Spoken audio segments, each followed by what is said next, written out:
Hello, Kaiju friends. So just a quick note before we start the episode. This year, we're excited that our friends Louie and Gavin with the Mixed Reviews, a fellow Glitterjaw show, are being recognized as an eligible nominee for the Podcast Awards.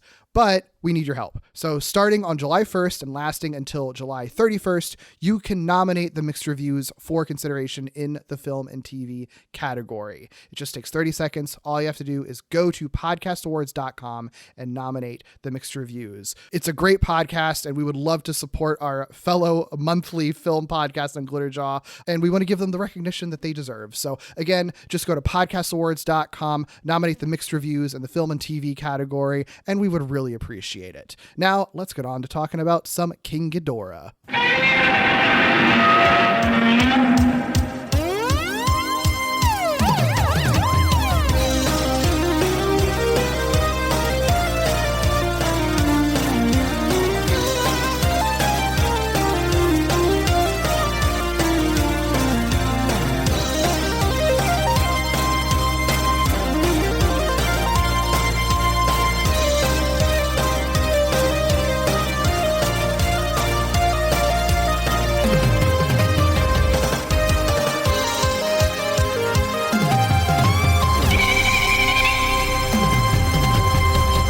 It's Screonk, a Godzilla movie marathon where we're stomping through Godzilla's filmography. I'm Derek, and I've seen all the Godzilla movies. And I'm Doug, and I've seen 9 Godzilla movies. And we're talking about the first appearance of the rival king from space and the 5th film in the Godzilla movie canon, Ghidorah, the three-headed monster. Also known as Sandai Kaiju Chikyu Sadai no Keisen, which translates to Three Giant Monsters, Earth's Greatest Battle, also known as Ghidorah, the three-headed monster in the US, and Godzilla, Mothra, King Ghidorah, the Greatest Battle on Earth, which is the title of the Japanese 1972 re-release title, which I only call out because of the disrespect to Rodan not being included in that title. Wow. Wow. Also, very similar to another movie that we're going to be doing in a few months too. It's very weird. Yeah, Rodan said, fuck my track. This movie was originally released in Japan on December 20th, 1964, just 7 short months after Mothra versus Godzilla. That's enlightening. Yeah, this is the only time, to my knowledge, that 2 live-action Godzilla films have ever come out the same year. There's a couple of animated movies that came out in the same year. It's a different story, but for a traditional live-action Godzilla movie, the only time we're ever going to get 2 in 1 year, even as fast as they start producing these. So wow, 7 months. 7 months, wild. And were they in production at the same time at all? Was there any way in which they were working on both of these at the same time? Maybe you're going to get into that. I don't know. Not really, but there's a lot of Toho things happening at the same time. So This is the same crew and a lot of the same cast as Mothra versus Godzilla. So it's everyone just immediately starts working on the next one. You got directed by Ishirō Honda, special effects Eiji Tsuburaya, written by Shinichi Sekizawa, produced by Tomoyuki Tanaka, scored by Akira Ifukube. A lot of the same, all the same people, basically. Yeah. So, this is very much a direct follow-up. A lot of Toho movies are happening kind of at the same time. We'll talk about that a little bit in the production of it. What's your thoughts on this science fiction movie about space monsters? Okay, it's interesting. I ended up watching it twice. I'm glad I did because it's an ambitious movie that does a lot, and I think in some ways it nails some of the stuff it's doing, and in other ways it's maybe a little too ambitious. Because not everything necessarily hits as well as the stuff that hits really well. Mm-hmm. And so the second time around, knowing what was going to happen and being able to anticipate it made it feel a little less chaotic, and a little bit more of a singular piece. Mm-hmm. So that's kind of where I'm at, is it's ambitious and it gets some stuff right and it gets some other stuff, not as right, maybe because it took them not as long to do it. Okay. I don't know. I'm not sure. Sure. I love this movie. I think this movie is fucking so much fun. I enjoy it. This is one of my favorite Showa movies, and I don't think that it's my take on this movie. It's not good in the way that Mothra versus Godzilla is, for example, right? I think Mothra versus Godzilla, it is just a straight up just good film. It has things to say. This movie, we can talk about some analyses of it. I don't know that this movie has things to say other than monsters are fun, you know? I don't think it's 100% a monsters are fun movie, which is what's interesting about it. Like, I think there's some stuff in there. This is like the ambitious stuff that works is the monsters are fun stuff most of the time for me. Okay. And some of the stuff that doesn't necessarily work is the stuff that I think gets into the realm of the sort of like, quote, good movies that like have things to say. But because this maybe isn't that movie, they don't really like hit the way that those movies hit those notes. Yeah. I think this movie, but I love it because it is just such a fun, weird kind of movie. And I think, I love the fun monster stuff. And I think the human stuff is just, there's so much happening in a way that like it's weird. This movie feels like there's a direct link between this movie and like Godzilla versus Biollante. Yes. Like, you know what I mean? In so many ways. It was so weird. I felt like out of time watching it. I was like, this feels like, I don't know if this feels like an 80s movie or if that feels like a 60s movie. Like, but it's just so funny. They feel so related to each other, and there's so many things that are so similar. And I mean, I guess that movie's like really ambitious in what it's tackling too. So I guess it all kind of makes sense, like in how they're trying to put the pieces together and how many pieces there even are to put together. Like that. Yeah, I'm so glad you said that. I could not stop thinking about Godzilla vs. Biollante watching this movie. Yeah, I think that's one of the reasons why I like it so much is because it is just like they just pack so fucking many weird touch points and like genres mixed into it. And I agree. It's not as successful as Biollante is with like making it a cohesive movie necessarily. But my God, I'm not bored at any point watching this movie. No, I think it's pretty nonstop. And sometimes I'm like, I don't know what the fuck's really happening, but I'm having a great time. So I'm never bored in this movie, and even the things that like aren't necessarily my current flavor of these Godzilla and monster movies are not boring. That is for sure. You know, like it's so fun. Overall, I love what this movie set out to do, and I think I like most of how it does it. So I think I get why this is like a favorite of yours for sure. Yeah, there are some big things to talk about from this movie, I think. I mean, to your question, this was specifically Russian production. There was another movie Toho was doing, which was Kurosawa's Redbeard movie, which was supposed to come out in this slot that this movie comes out in. It falls behind schedule. So they're like, we need a replacement fast for our sort of New Year's holiday slate. So they've already got all of the, all the people who just worked on Mothra versus Godzilla. They've got all these suits already. Like, why not just throw them out into one movie right now? That we can just pump right on out. It's a well-oiled machine at this point. Sure. So that's why this movie is so rapidly done. Gotcha. But it's so funny though, because it's like, I feel like the thought process would be that like, if you're trying to get something out very quickly, then you don't be ambitious. You should just be like, well, we'll just take that Godzilla suit and have him fight a monster maybe from another Toho movie or something, right? That we just have a fresh suit from, and we'll just do that. And instead, like, Tanaka is like, well, you know what? These crossovers have worked, so why don't we just do it again but escalate it? What if there are 4 monsters in one movie? But that's the thing is like it's only too ambitious because of the timeline. It's actually like a perfect natural progression of everything they've done to this point. So like I think that's why it works, why it makes sense. Yes, exactly. So even though there are things that I like while I was watching it was like, this is so weird and like makes sense now that I know that it's rushed. It doesn't feel like a like Godzilla Raids Again situation where that just feels rushed. Yeah. You know what I mean? Yeah. There wasn't like enough building up to that movie for it to just inherently be kind of a reward. This one is just like inherently a reward, you know? Yeah. I mean, this is like, God, I'm gonna have to make, I feel like the easiest touch point is like the MCU. And I was thinking a lot of like what the MCU sort of comparison is for these movies. This kind of is the first Avengers movie. Yeah, I think that's appropriate. Like where it's not as big as things will go eventually, but like this is the one where it's like, what if these multiple characters are in one movie together?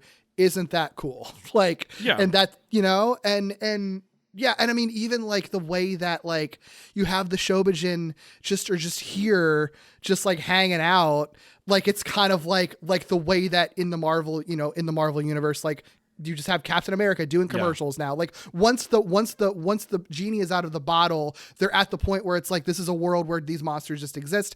Everyone knows who Mothra and Godzilla and Rodan are. So yeah, it's not a big deal to have like the two fairy ladies just like on a TV show, just like talking about their life. I think this is such a great example of I know Hamish had his own examples of what he was talking about. So far be it from me to like try to make his point better than he does. But I do think this is like the perfect example of what he was talking about, where like, yeah, it's very clearly a cinematic universe. Yeah, it's very clearly connected to each other, but it's not like to continue specific storylines. Right. It's not to, follow up as a direct sequel. It's just like, yeah, Rodan's already here. So let's use Rodan. We don't need to explain Rodan all over again.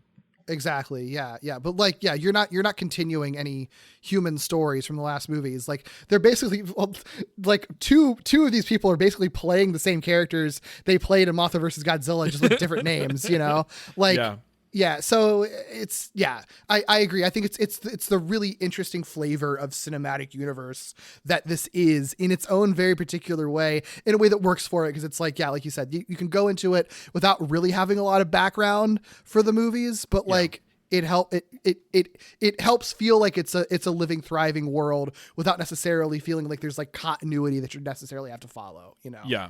I have a question for you. Yeah. I know you just watched Rodan for the first time with me watching Rodan for the first time. Mm-hmm. Was this the movie that you first saw Rodan in? Mm-hmm. Okay. Oh, yeah. Got it. Okay. Yeah. I think that's why I always provides a little bit of color to... Right. Because I always thought Rodan was just kind of lame. Because in this movie, he's like... just like a silly weirdo who doesn't really do that much. Yeah. I like him. And now that I have the context of seeing Rodan and I'm revisiting this with a more critical eye, I actually like the Rodan in this movie a lot. I think he's like genuinely really funny. Yeah. And so I appreciate him a lot more than I did. But when I first watched this, I was like, who the fuck is this like stupid pterodon dude who's like not doing anything? What are you doing? Hiding behind rocks? I fully turned around on that. I think he's fucking fun as shit in this movie. No, but I'm glad to know that now, because I do think it provides context for how you viewed Rodan without having watched Rodan, Right. Yeah. Yeah. It does make a difference when it's sort of like a tragic beast in a good movie that is like now allowed to kind of be redeemed a little bit by being allowed to have fun, like it kind of feels nicer, I guess. And I'm kind of like, oh, I'm happy for you, buddy, that you got a little bit of a happy ending now. yeah, I agree with all that. I think you and I probably like take different things away from Rodan in this movie, but I think we land in the same place. Okay. I'll be curious what you have to say about Rodan. So obviously the movie is like rushed into production. But I think the other context for it is like, what else is happening in the world of Toho, right? Mm-hmm. I think there's like three, I think, production backbones for this movie. I think the three things are the kids of it all, the science fiction of it all, and like popular films from the West, I think all converge into this. Okay. The kids thing, it's what we already talked about with the Mothra movies. Kaiju movies were becoming increasingly popular with children at this point. And at this point, like it's long enough away from World War II that like your kids had not experienced atomic bombs and atomic fear. So you can kind of have a Godzilla that is just completely separate from that context. So Toho's like, why don't we just embrace that for the kids? It's just, you're making Godzilla they can cheer for, Yeah. There's no nuclear conversations really in this movie at all. Well, in the same way. They couldn't completely separate themselves, which is one of the problems, but that's okay. Yeah. We'll talk about that. And in addition to that, like that kind of dovetails into Toho making other movies. Toho was still famous for making these like crazy cats, quote unquote, comedy movies at the time. Like honestly, I think they were making more of those than monster movies still at this point. So like like in this movie, I think in both Japan and America ends up getting double billed with comedies. So like if they want to make things more for kids, an easy route is to just do what they're doing in the comedy movies already being made in that studio. So you end up getting a lot more slapstick in this movie than you ever have, you know, like in a different way, even I think than King Kong versus Godzilla was, right? They play up the comedy a bit, but the other thing that's happening at Toho is like they are making other monster and science fiction movies.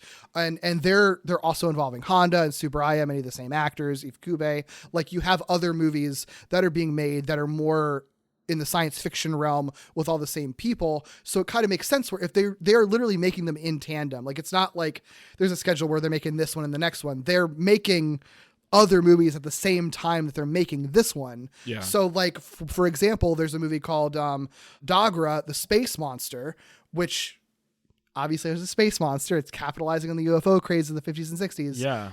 So it makes sense that some of that UFO DNA is going to end up in this movie. You should look it up. Dogora. I think you would like this monster. Yeah, I'm curious. Yeah. Uh-huh. Whoa. We're not going to watch this, right? I can just watch it? Yeah, I think you just watch it. I don't think Shit. there's any reason to have it on the list. We can always talk about it on a bonus or something if you want to talk about it.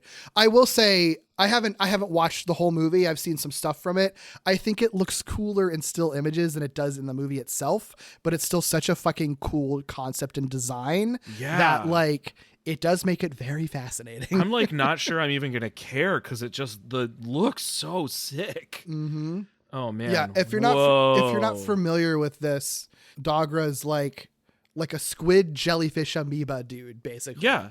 It's like a weird microorganism in the sea. Like that's what it reminds me of, you know? Yeah. Oh, it's so fucking cool. Ooh, I like it so much. Yeah. Yeah. You were right. And I think I knew you would love that. I put a note in here to be like, have Doug look up Dogra in my notes. But I think even, like I said, I haven't watched the whole movie, but I know that there's like, I think there's similar plot similarities too. There's like a cops versus mobster style plot in that one too. So like it you know, it makes sense that you're going to have some of your ideas folding into one movie or another. So I think that's why this movie ends up edging towards like space element stuff, like UFO type stuff. And like when you have a space alien, like that allows them to introduce a monster that isn't another prehistoric beast awakened by like nuclear testing, you know, like, yeah, it's an easy way to differentiate a little bit. Right. Yeah. The other thing, I think popular Western films at the time, James Bond was already really popular. So it makes sense that some espionage assassin stuff's going to get integrated. Yeah. And then also, I didn't know this. This was fascinating to me. So the Audrey Hepburn rom-com Roman Holiday was apparently a very popular movie in Japan. That's the one where Audrey Hepburn plays a princess who is like hiding in plain sight as a regular civilian as part of the romance story in public. Gotcha. So that I'm guessing Gregory Peck is a bodyguard. I think Gregory Peck is a journalist. Yeah. Got it. So, you know, that's how I think that's kind of where this idea is sparked of what if there was a princess kind of hiding in plain sight among the public. Very different direction, I think. Yeah, but I think even that last scene between the princess and Shindo at the end, like, you know, their weird little almost romance thing that they kind of play up in the end. Like, I think that's kind of a reference to Roman Holiday a little bit. Okay.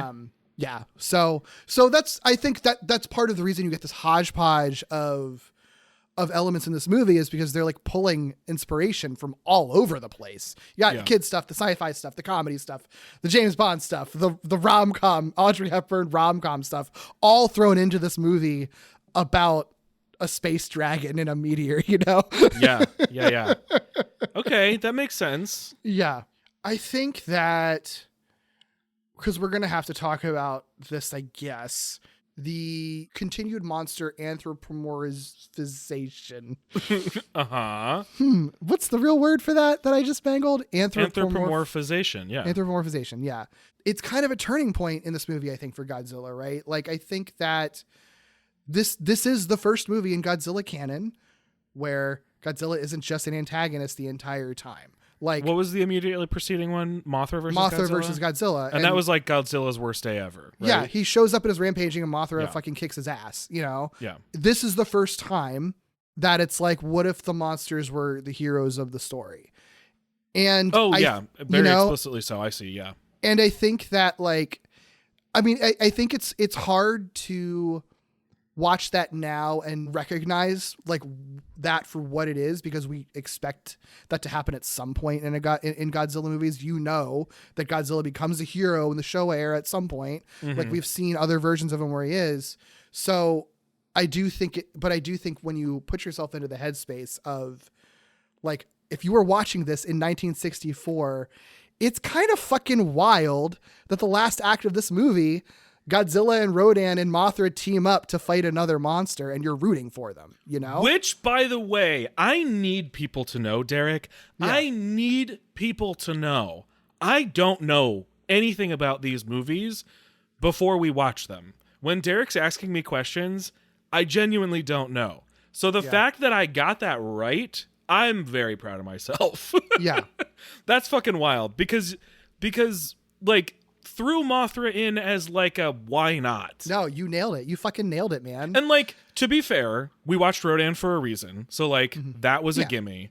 But I don't think there was anything that like broadcast that Mothra should be in Ghidorah's, debut or anything. I mean, I think there's a version of this movie where it's either Godzilla and Rodan team up to fight Ghidorah, or Rodan is like a Ghidorah's second in command fighting Godzilla. It occurred to me as I started watching it, I was like, what if this is going to be 2 episodes in a row now where I make a Pokemon reference? I was like, what if I was like completely wrong and this is like a Rodan and Godzilla are fighting and Ghidorah basically comes down, kicks their ass, and ends their sort of like destruction feud.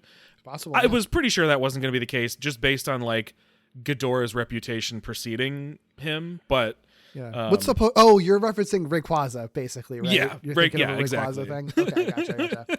Yeah. I mean, but there's many situations. There's many directions you can go, and it would still be an escalation. Yeah. The last like three kaiju in one movie, especially 2 from 2 otherwise unrelated movies coming together. Like, So throwing in Mothra as basically like kind of like Mothra is kind of the protagonist of the monsters. Mothra is the one that like once she's called in, she's the one trying to wrangle everyone and be the hero to stop the bad guy. Yeah. You know? I literally sent you like a grab, or I think I took a picture of my TV. But like when the Shobijin are like, oh, well, we should get Mothra, Rodan, and Godzilla to team up to take on Ghidorah, I immediately sent you a text. I don't text you when I watch these movies, but immediately was like, holy fucking shit. Like, I'm a psychic. Yeah. Yeah, no, like I said, you fucking nailed it. Whew. I think it's like what I was thinking when I watched this, and this might sound like a truly unhinged comparison, but I'm like, this is kind of like Terminator 2. Okay. In that, with Terminator 2, I think Terminator is a franchise that existed for so long that it is a given that in more movies than not, Arnold Schwarzenegger is a hero, is a good Terminator. Yeah, but this all makes sense. In the context of Terminator 2, if you didn't know the marketing, if you didn't know the history and you're watching it for the first time, which I watched it with someone before who knew nothing about Terminator and watched the first 2 Terminators back to back and had no clue that Terminator 2 was about Schwarzenegger being a good Terminator. What a gift. It was so fun watching that with her because she was genuinely fucking like, wait, is he a good guy? Wait, is he going to be a good guy in this? Like, that's awesome.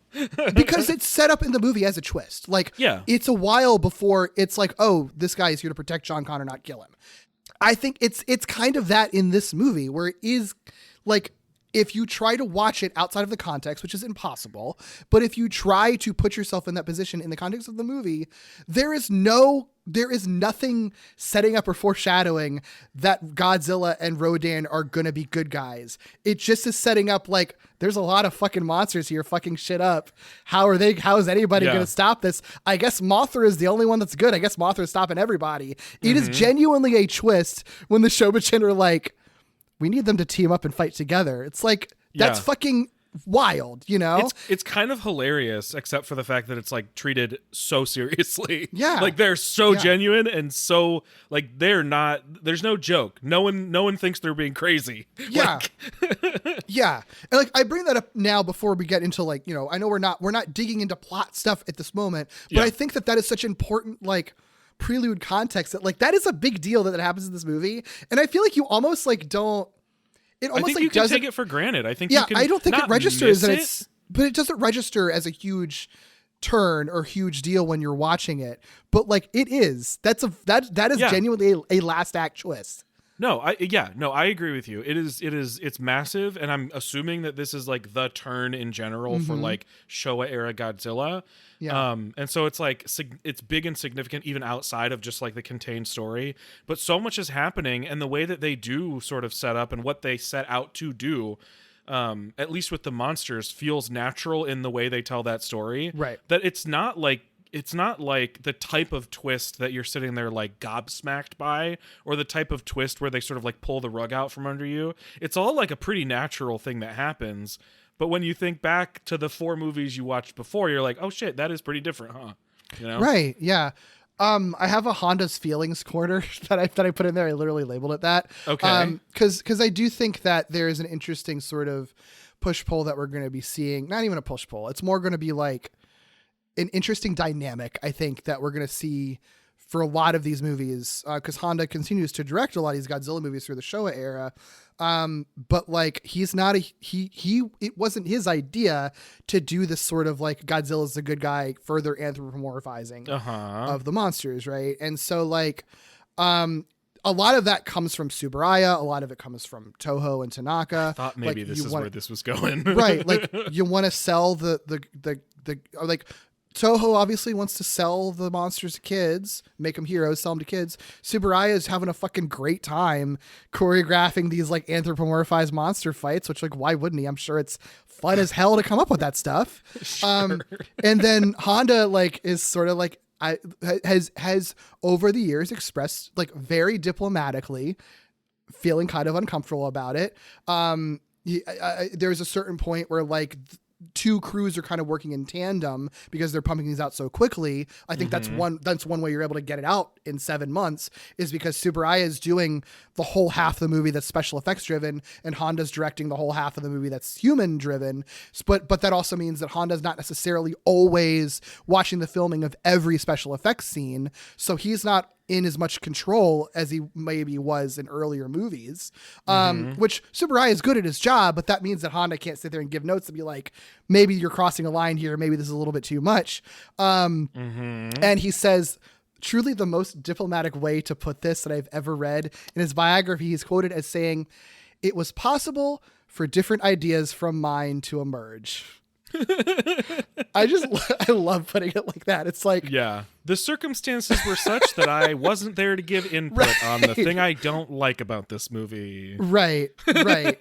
You know, and so and the impression that I get from reading about him is that like it's not like he's like hating every minute or seething or they're fighting or anything. It's more like he recognizes that he's there to do a job and he's doing it, but it's like this, if I had carte blanche decision making power, I wouldn't do it this way.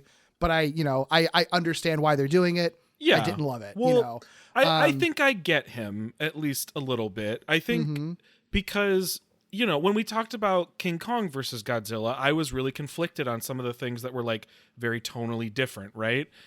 This one I think is generally more consistently of a tone, right? And it's not just like 2 halves of a movie. Absolutely. But I probably look at the same things that Honda looked at and was sort of like, all right, do your thing. Like, you know, like I won't stop you or tell you to get rid of it. Right. I think you do have to recalibrate your brain once you get to this point and just accept that. Like, I mean, you know, and that's the trouble that like any fan of anything long running ever has. Like, this is not the version that I fell in love with. They're doing something different that isn't necessarily the reason that I fell in love with it. Am I on board for this or not? You know, and for me, I fucking love silly monsters doing silly monster things. I think it's fun as shit. I love that, but it is not the same reason that I love the original Godzilla. Right. It's far and away everything that I pull from that original Godzilla movie. The reason that's one of my favorite movies of all time none of those same reasons apply to this movie and why I like it at all. You have to just treat it like completely different entities. I think it's interesting to compare the two and like to track how it transformed into the way that it did. But you do just kind of have to just accept that like this isn't what that was. And you have to just move past that aspect and start going forward, treating this as what it is, which is fun, silly monsters doing fun, silly monster things in a movie that's mostly targeted towards kids with some stuff that is also applicable for adults as well at the same time. Yeah. I'll have more to say when we talk about the fights. Okay. Let's talk about some of these creatures and suits and things. Yes, let's. Yeah. Godzilla's easy. They just, 7 months later, they're using the same suit as they use the Mothra versus Godzilla. They do fix the head. I think the head had sustained damage in Mothra versus Godzilla. So they do have to renovate it and repair it. And the only thing that's really different in the head is radio controlled eyeballs. I was going to ask. Boy, they make use of those eyeballs in this movie. They sure do. You cannot not notice them. But they're fun. I was delighted by the eyes. They have a lot of fun with facial expressions in this movie that they have never been able to do so far with both Godzilla and Rodan. Sure. And I think that only because of their progressing eyeball technology, which is just very funny. It's funny because these are like not the eyeballs that I like love on Godzilla, but I love these eyeballs. Right. Like, does that make any sense? Well, and I think if they're so fun, if they're pushing him in a more cartoon character direction, they fit that to a T, Yeah. That's all I have to say for the Godzilla suit. It's the same one. And same actor. It's still Nakajima in the suit. Rodan, This time, Rodan's played by Koji Aruki, who is mostly in bit and uncredited roles. Other than this, he was the title monster in the Mantango movie, which was a fungus monster movie, which I have not seen. But other than that, this is really his only time he's been a monster in a Godzilla movie. Appearance-wise, this is obviously many years after the first Rodan movie, so that suit's degraded. They have to build a new one. Mm-hmm. What do you think of this one? It's interesting because I don't really feel like we ever got a super great look at the first Rodan suit. Mm-hmm. So this, I feel like, is the first time you get a good look at Rodan. And it's weird because I think one of the things I think is cool about Rodan, or at least one of the things I thought about Rodan that was cool in Rodan's own movie, was the fact that you don't always get a great look at Rodan. Like, sure. But I don't hate this suit. It's a bizarre... Yeah. Rodan as a whole is just a really bizarre design. Like, the thing I could not stop fixating on when I was watching this is like, why does Rodan have spikes on his chest and belly? It's so weird. And why are they even in the direction they're in? Like, nothing about... It's like purely... Not that they're necessarily thinking about, like, what's the function, like the biological function of all these parts. But it's so prominent that it's hard not to ask the question, like, what are those spikes even for? Like, what are you doing with those spikes? And I checked; they are way more prominent on this suit than the last one. Oh, they are they way really more prominent. There are times where the wings, I think, look cooler in this than they did in the first one, if only because they're like more prominent, or they're I don't know. There's something about them, like they're built, like at points they're sort of like billowy. I mean, Rodan looks very different when he's flying versus when he's like standing on the ground. Yeah. And I think the standing on the ground suit in some ways looks better, even though I enjoy Rodan less when he's standing on the ground, if that makes sense. Sure. It's more emotive. The suit on the ground is much more emotive, I think. Yeah, for sure. Which makes sense because he's just standing there, Yeah. What do you think about this Rodan suit? It's funnier. I think it's interesting having the context for the original Rodan, sure. where again you don't get a great look at him, but what you do see from him, he just looks like a pterodon. This one, it's like, and having seen that as a comparison, it's like, oh, they really intentionally designed this dude to like look like a slapstick character. Like they made a monster that looks like a cartoon character much more in this movie for him when he's like on the ground, because I do feel when he's in the air, I think there's a distinct difference in tone between when Rodan's in the air and when he's on the ground. Because when he's in the air, I'm like, oh, that's a cool monster. When he's on the ground, I'm like, oh, that's a silly, fun monster. You know what I mean? Like, they give like pretty different, because like you're saying, like he's a cartoon character when he's like hiding behind a rock or when he's like being really expressive. And that's not the shit you get when he's in the air, because when he's in the air, the point is for him to be like fast, you know? No, that's a good point. Yeah. Yeah, I know they had a bunch of like puppets and flying props for him. Obviously, there was like a half scale horizontal airborne prop, an upper half hand puppet, and an approximately 60 centimeters semi-vertical pole operated puppet used for nearly all the scenes of Rodan fighting against Godzilla. Apparently, got it. Yeah. I guess I'll say this about Ghidorah too. I really liked the way everything looked flying in this movie. Oh yeah, all the flying We've seen stuff. some like pretty trash, like that's really harsh of me. But we've seen some like pretty bad, like flying sort of monsters and like the way that they have to execute them just based on like technological limits or even just budget limits. Who knows? Yeah, sure. But I think this is the first sort of like old movie we've seen with flying stuff where it looks really, really good. I think Mothra looks good, but I think this shit looks like cool, you know? Yeah, well, I think you can tell in a good way, you can tell that they have multiple props of multiple sizes and abilities for things to do. Yeah. It's not like they have your Rodan on the ground and you have the Rodan that flies. It's like you have multiple ones. Like I just said, they have multiple ones of multiple sizes that can move multiple different ways. It's the same for Ghidorah too. So depending on what they're shooting, they can use different versions of them. And even if they don't look exactly the same every time, they're implementing them and executing them in ways that like are more the size of the props or more of a requirement for what they're doing. So like they're using them in ways that they need to use them. And I think that makes more sense than just using what they have, you know? Yeah. They all have a specific purpose and they're internally consistent as far as like when they're using which thing. So it doesn't feel like they are inconsistent, you know? Yeah.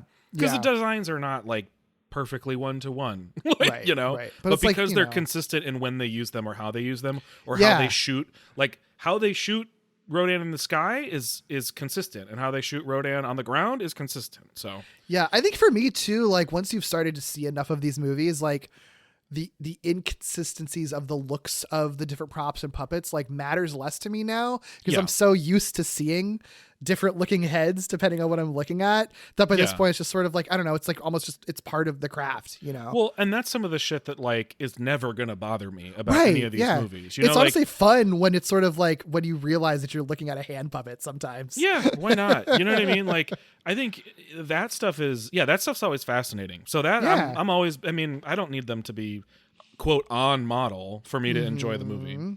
Yeah, that doesn't factor in at all. Yeah, the only other interesting tidbit about the Rodan suit, I remember we talked about this with the Rodan movie actually, that it's like you only ever see him with his wings up, and they were trying to find a way to have the wings like collapse when he's landing, so they weren't always just sort of held up in some way. Yeah. Kind of like what birds do in some way.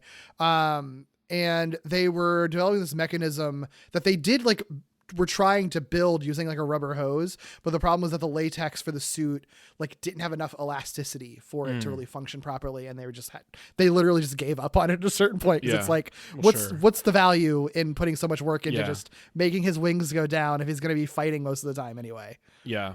I think I said this when we talked about the Rodan movie itself. I cannot wait to see one, if there is a modern Rodan, and I'm assuming there is because I know there's a movie with a ton of monsters, but two like what they do with Rodan, because I don't know if I said this part, I don't want Rodan to like just be a pterodon, like literally. I want him to still like be a monster. But I'm excited to see what they do when they're not limited by the fact that he has to have human proportions to some extent, you know? Like for a pterodactyl inspired monster, it's got a like long ass body. So can't wait to see like future interpretations of Rodan. Yeah. I think I did talk about it a little bit because I think I was saying like you could go in all sorts of directions of like very literal or almost like serpentine if you really wanted to. So sure, all kinds of cool shit you could do with Rodan. I think I like Rodan. Yeah, like a lot. Maybe I'm not sure, but I think maybe I do. Rodan feels like in the sort of same like he feels along the same lines as Anguirus does. Like he feels like of the same family. You know what I mean? Like for you. Tell me about myself. For you. And I don't know what that means exactly. Like in the sense that they're not, I think both of them aren't like, they're not like OP in the way that like Godzilla and Ghidorah and Mothra kind of feel like they are sometimes. Yeah. They feel like more like ground level monsters. I know it's funny because Rodan flies, but they feel like more like ground level monsters where they're just like, we're just a fucking monster doing our thing. We don't have like superpowers. We're just like, we're just giant monsters. We're just dinosaurs. They're the everyman of the monster universe, you know? Yeah. They're just like guys. Like they're guys kinda, being dudes. They're kind of underdogs that you can sort of root for in a way that like with Godzilla and Mothra, it's just sort of like you're kind of more like hero worshipping like in God realm more than you are like a regular everyman dinosaur. Yeah. And I do want to say, like, I think for both Anguirus and Rodan, I hadn't even really thought of them like in the sort of similar category, but I do think for both of them, I see how they are like cool too. Like, I feel like I get how Rodan, as goofy as he is often in this movie, or Anguirus, as goofy as it is like just a guy on his hands and knees, like I, for whatever reason, just like instantly see how those monsters could be cool as fuck, even if they aren't yet. You know what I mean? And so something about that just really, I don't know. I want the best for them. They're my monster sons, I think. Yeah. I love that. Yeah. Like I said, I've fully come around on Rodan after the past couple movies. So nice. Yeah. Mothra, it's the same deal where they just, use the same larva prop that they had from the from Mothra versus Godzilla, although made the eyes red instead of blue. I was just going to say reason. Red eyes though. I don't get that. Maybe just to make her more menacing looking. Why would you want to do that? I truly don't know. Yeah, I thought that was a weird choice. That was a really bizarre choice. I wonder if there's even an explanation for it, if it was just a thing. I couldn't find. I found people noting it, but no one had anyone quoted for why they changed it. Literal lights? Are they literal lights on Mothra's face? I think so. Because it could literally just be like a logistics the color of the thing. light. Like, yeah. I think that they are. I think that they are lights in that. I would think so. It feels foolish to rotoscope that. Right.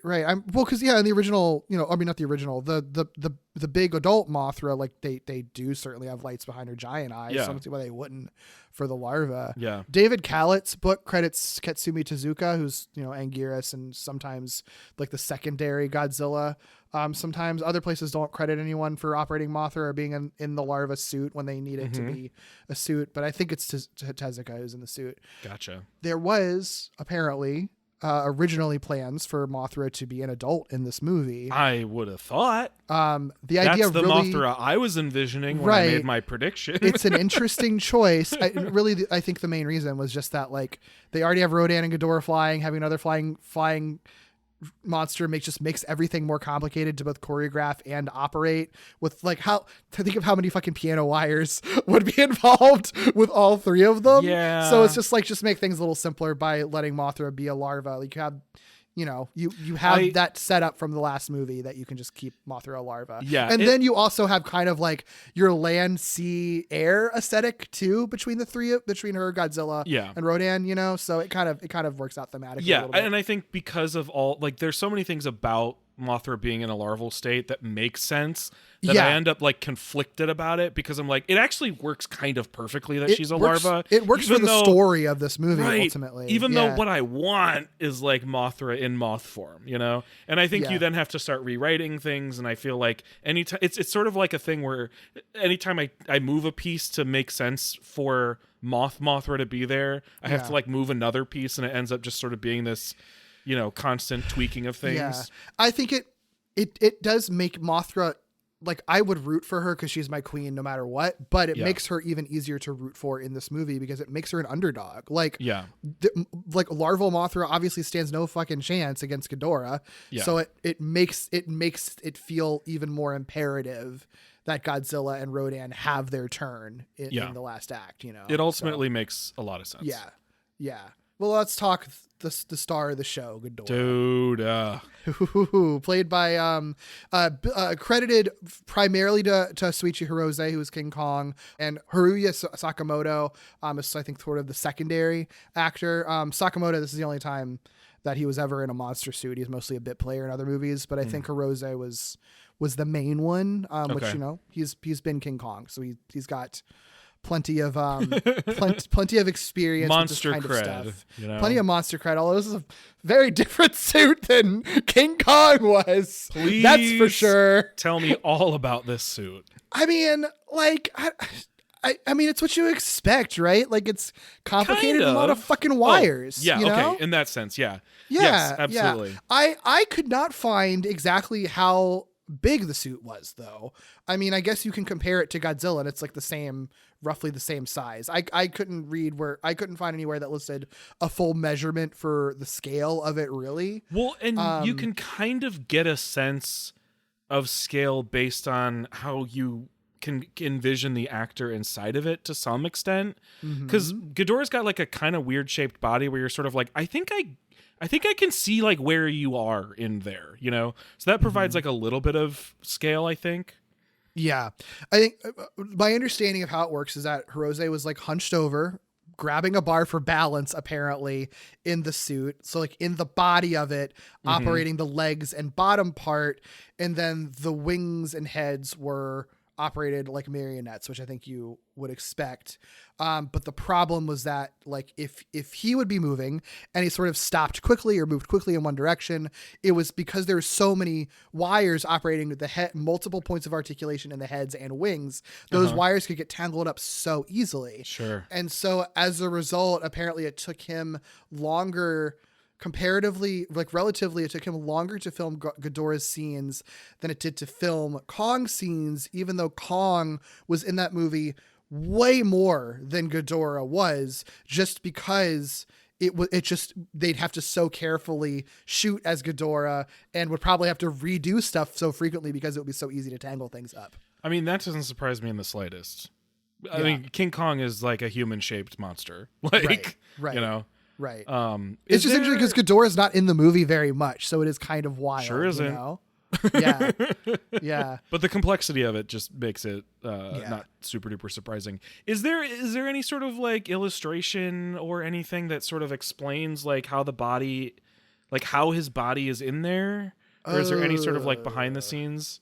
You know, not one that I had pulled, but I wouldn't be surprised if there's something out there that I overlooked. I'm going to look at the wiki right now. Because Ghidorah has to have, I'm going to try not to look too much because I know I'm going to end up seeing Ghidorah as I haven't seen yet. But Ghidorah does have kind of like an odd body because he has these 3 heads, right? But no arms. So like it ends up being interesting, and it just makes me wonder, like, especially since he's hunched over and like, I don't know. Yeah. It just seems like it would be so uncomfortable. Just incredible props to these people every single time. It's not what you're asking for, but that's one behind the scenes photo of just what the heads looked like. Oh, sure. Hell yeah. Yeah, I don't. Why is it that these heads like actually look like that meme? Like two of them meme look so serious and one looks goofy as hell. Right. It's like it's always been like that. There's always been like one goofy head. I know it's like positioning, but it really is like that. But yeah, I wouldn't be surprised if there's something out there, but my endless scrolling has yet to come upon what Hirose looks like in the suit at any point. That's fine. You have like the right mentality of like, this is a monster. And I end up seeing the monster and I'm like, how the fuck are they in there? Like, that's fair though, because it is I think it probably is simpler than you think, where it is just like, it's just a tight squeeze. He's holding on and trying not to fall over the whole time, you know? Because I think I know where his elbows are. Like, this is why I'm curious. It's like when I was watching it, I was like, I think I can tell where your arms are, and it looks like a really weird way to be in the suit. Because my first thought, before I saw anything, knowing that Ghidorah doesn't have any arms, but knowing that Ghidorah has 3 heads, my first guess would be like, okay, so the 2 arms are probably operating 2 heads, but it's actually like a much like cooler, complicated monster than I would have expected, because it's not just like a straightforward puppet in the way I would have thought. Or it's not like an internally operated puppet, I should say. No, that son of a bitch doesn't have fucking arms. Like that's a wild choice. I sent you an image where I think I'll talk about the coloration in a second. But I feel like you can sort of you can a little more visibly tell where his arms are. You can almost like see, I think you can see the his imprints shape. of the shape of him doing it. I think that's the best. And you see probably the bar right under like where the heads are, which like, God, that had to be so uncomfortable, man. Terrible. Yeah. But looks so fucking cool. I really think Ghidorah looks sick always in this movie. There's not a moment where Ghidorah looks bad. They do such a good job of constantly having his heads always moving. That motherfucker never slows down or stops at all. And it doesn't feel frantic. You know what I mean? Like, it's constantly moving, but it's like smooth. Because here's the thing. Biollante, which comes way later, like, I love Biollante. I love the way it looks. I love so many things they do with it. But there are times where you're sort of like, oh, they're just kind of wiggling those vines because they got so much going on. Right. Sure. This doesn't feel like they're just like willy-nilly wiggling shit. I'm sure that to some extent they are, but just however they constructed it, it doesn't feel that way. Yeah, it a lot of the movements do feel intentional, not chaotic, even though I'm sure that it was doing it. No doubt. There's a couple of props that they use. There's a 1 meter prop that they use for flying scenes. There was another one that was a little larger than that and more intricately built that they used for flying. Like the battle between Rodan and Ghidorah was like a bigger model that they use. That shit. So good. It looks good too. Like that, the Ghidorah models look like really close to the Ghidorah suit too. I think maybe part of it, I think there's an advantage too because it has 3 heads.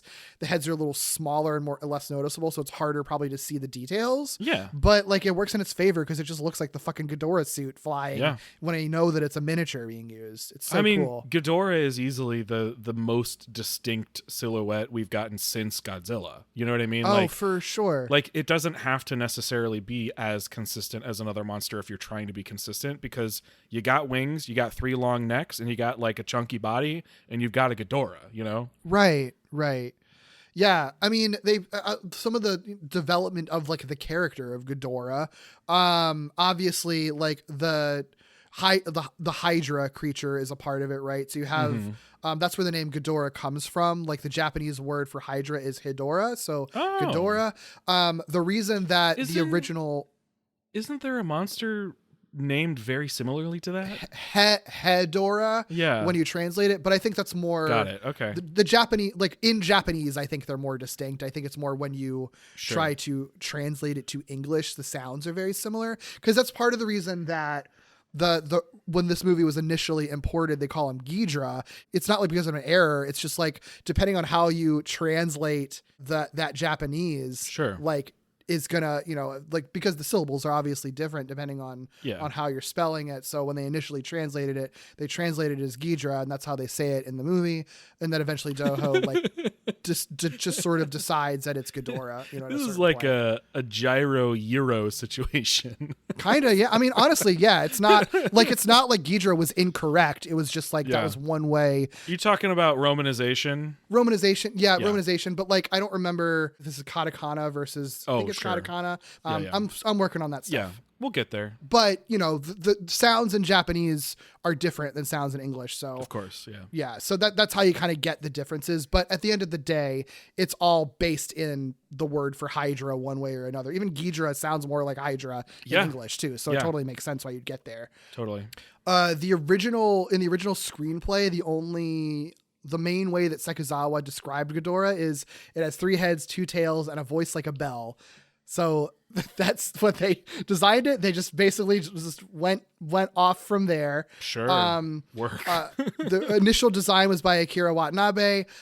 They combined like traditional Chinese dragons with Yamata no Orochi, which is the traditional, like, I think 8-headed dragon, or 8-headed serpent. Oh. You'll see like that monster in like other, like I think there's a Toho movie that has an Orochi in it. There's an Orochimon as well. That's cool. You know, right, pulled from it. So if you like look it up, it's very similar.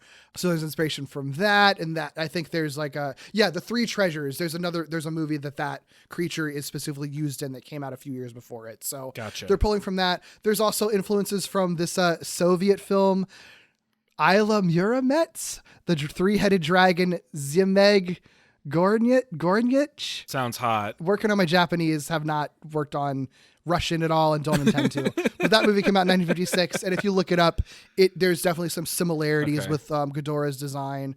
You know, and like I said, Hydra, the unicorn, Pegasus, the Keelan, all of those are sort of mythological creatures that they looked at to pull it. And I think that's one reason why Ghidorah looks so distinct in Godzilla movies, because you've been seeing like creatures that are based in like prehistoric monsters or just like a giant moth, and Ghidorah is more founded in like mythological creatures, and that does, I think, give it a very distinct flavor from what we've been getting. For sure. And what's so interesting to me about Ghidorah is the fact that this is supposed to be our alien. You know what I mean? And like in the sense that it is inspired by entirely different, not like dinosaur, like earth animals, in that it's like mythological stuff. It is alien, like in the roster.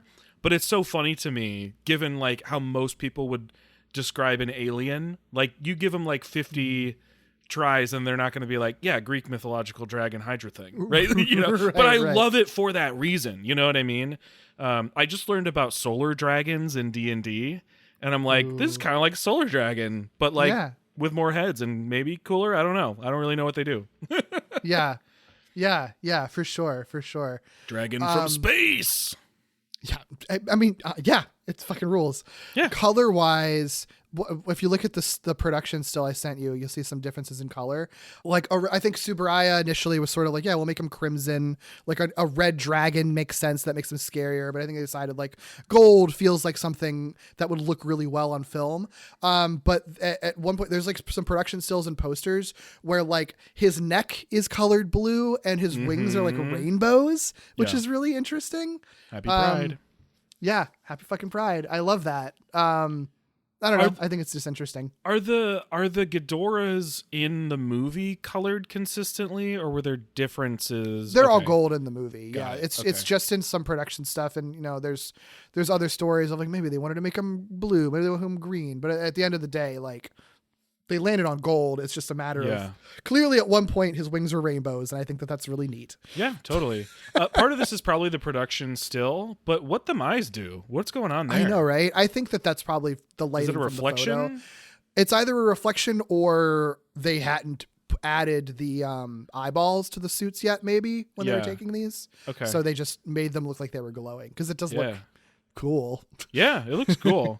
I mean, there like some of I haven't tried to look too much, but some of the images I have seen of this Ghidorah, like the eyes are kind of weird. Like the poster, like just it's almost like empty sockets, which is like creepy, you know? Yeah, sure. So, Ghidorah is really cool. Cool. Of all the monsters we've met so far, Ghidorah is probably the one that I'm like most excited to see the evolution of, and the most excited to see kind of like modern versions of it. I'm pretty confident one of those like Netflix movies has something to do with Ghidorah, right? So I'm curious to see, because Ghidorah is like so instantly iconic in its design, that I'm sure they update it, but I can't imagine they ever stray too far from it. Where I could see Rodan getting like a total facelift, I can't imagine Ghidorah is ever like too wildly redesigned. It's such a striking design. Totally. Totally. Yeah. What do you think of the sounds that he makes, like the roar, the cackle, laugh thing that he does? There are so many funny sounds in this movie, just in general. Because like Rodan's cry fully sounds like an old like crusty Game Boy monster noise. Except for the one time that he like wakes up and just has Godzilla's roar for it like a split second. Sure, throw it in there. Why not? You know. But Ghidorah's is so funny. It's like a surprise. I think it actually, because it doesn't feel like it should come out of that monster, makes it feel a little bit more alien and unsettling. It's not the noise I would have assigned to a monster that looks like that, but I imagine that's part of the point. Yeah. I mean, all of the monsters we've seen so far have these like really otherworldly cries. Right. So. I think it does sound distinct from the roar and cry of the others, right? Like it's like nothing sound like, because it doesn't even sound like a roar. Like I've seen it described as a laugh or a cackle more than a roar. Like it's not like, and it's, they produced it with an early Electone electric organ, apparently. Oh, sick. Mm-hmm. That's really funny. And what's funny is like you'll hear this in some Ultraman shows as like ringtones or like alerts, like because it sounds like a fucking phone ringing. Yeah. In I watched the second rebuild of the Evangelion movie the other day, and like a ringtone in that movie is just Ghidorah's cackle, like as That's just so funny. a fun little Easter egg. Yeah.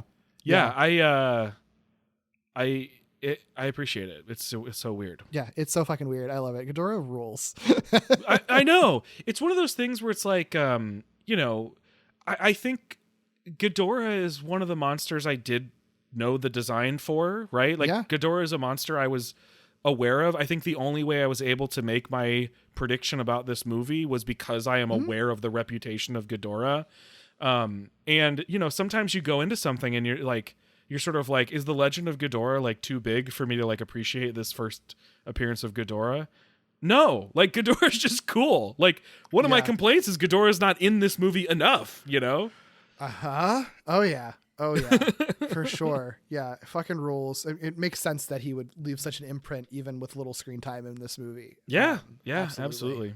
Character stuff. How do you feel about, I guess generally, how do you feel about like sort of the human stuff in this movie? I know because we've had times where we've had a lot of characters and we don't know their names.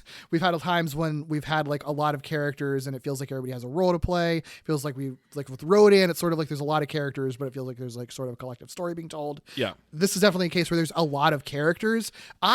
I like this cast a lot, but I'm curious what you have to say about it. Yeah, I mean, first off, Koizumi Bay back. Love it. Love to see it. Hottest man alive. Dude, rocking sweaters, which you already know he can rock, but also the dude can rock like a yellow raincoat and bucket hat like nobody's fucking honestly business. Looked so hot.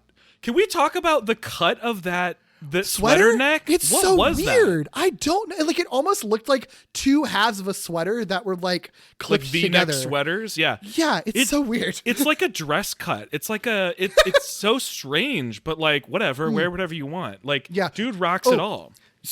Okay, sorry, not to derail this immediately, but with Koizumi, I learned information about him that I didn't know. So, okay, you know how a lot of the women in these movies were brought on from like a Toho's like Cinderella contest. Oh my god, yes. Koizumi basically had like an equivalent, came on because of an equivalent of that.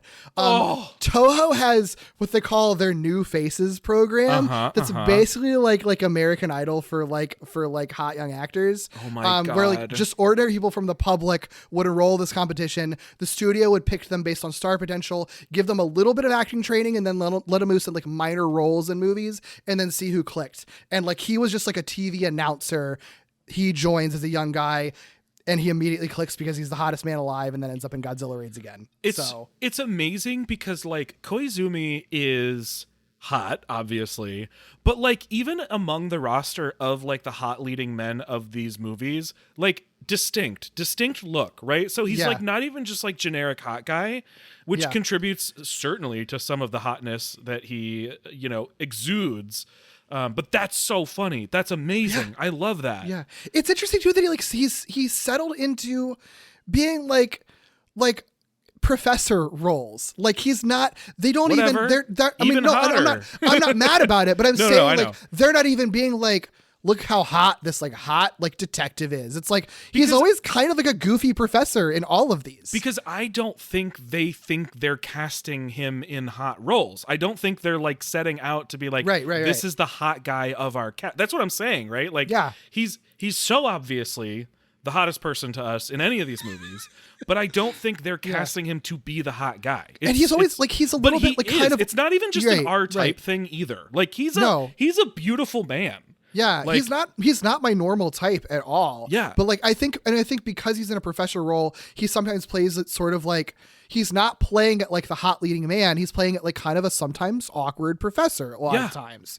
And I think that makes him hotter because he's hot and he doesn't endearing. He's endearing. He's not like he's not like a stoic cop like we get in this movie, right? Like he's not the stoic chiseled leading man. Right. He's like just I don't know. Whatever. You all know we fucking love this man. And can't get enough of how hot he is. But he's back and I love it. Oh, this is funny too. He's playing Professor Murai. In Mothra vs. Godzilla, he played Professor Miura. Just like 2 letters switched. It's Hilarious. so fucking funny. So good. So good. I fucking love it. I actually really like this cast. I like it a lot. I think this, I do too. Again, this cast reminds me a lot of what I liked about the Biollante cast. I think there are lots of characters in this movie, but I think our main cast is so clear. Like, I think it's always clear who your leading cast members are. There's about 5 or 6 of them, and they're all distinct. So, like, you know who you're supposed to be paying attention to in any given scene, which is different than Rodan, where they all are kind of moving together, right? So, like, you and I even, we're just, like, focusing on different characters at different points in groups, right? This is not the case. And I think they balance your foreground players and your background players very, very well. I think it also helps that of the main cast, everyone's kind of an archetype in this movie, right? Yeah. Like you have a cop who's a very archetypal cop. You have a reporter who's a very archetypal reporter. You have a professor who's your science guy, very archetypal science guy. You have your princess who's possessed by an ancient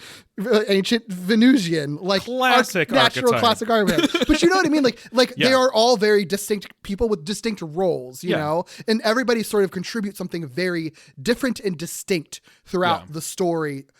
Which, you know, you cannot say the same for like King Kong versus Godzilla, for example, when it's like, I guess there's a couple ladies who are there to be picked up. I don't know. And like 2 guys who literally do the same thing all the time. Do the same thing. You know, right. Like everybody has a very particular role and reason to move the story along in one direction or another, or provide exposition in one direction or another, like for the role that they're playing. I think that's very well handled in this movie. Yeah, I like them a lot. I like their actors a lot. I think everybody is pretty fun in what they're doing. I think they stand out.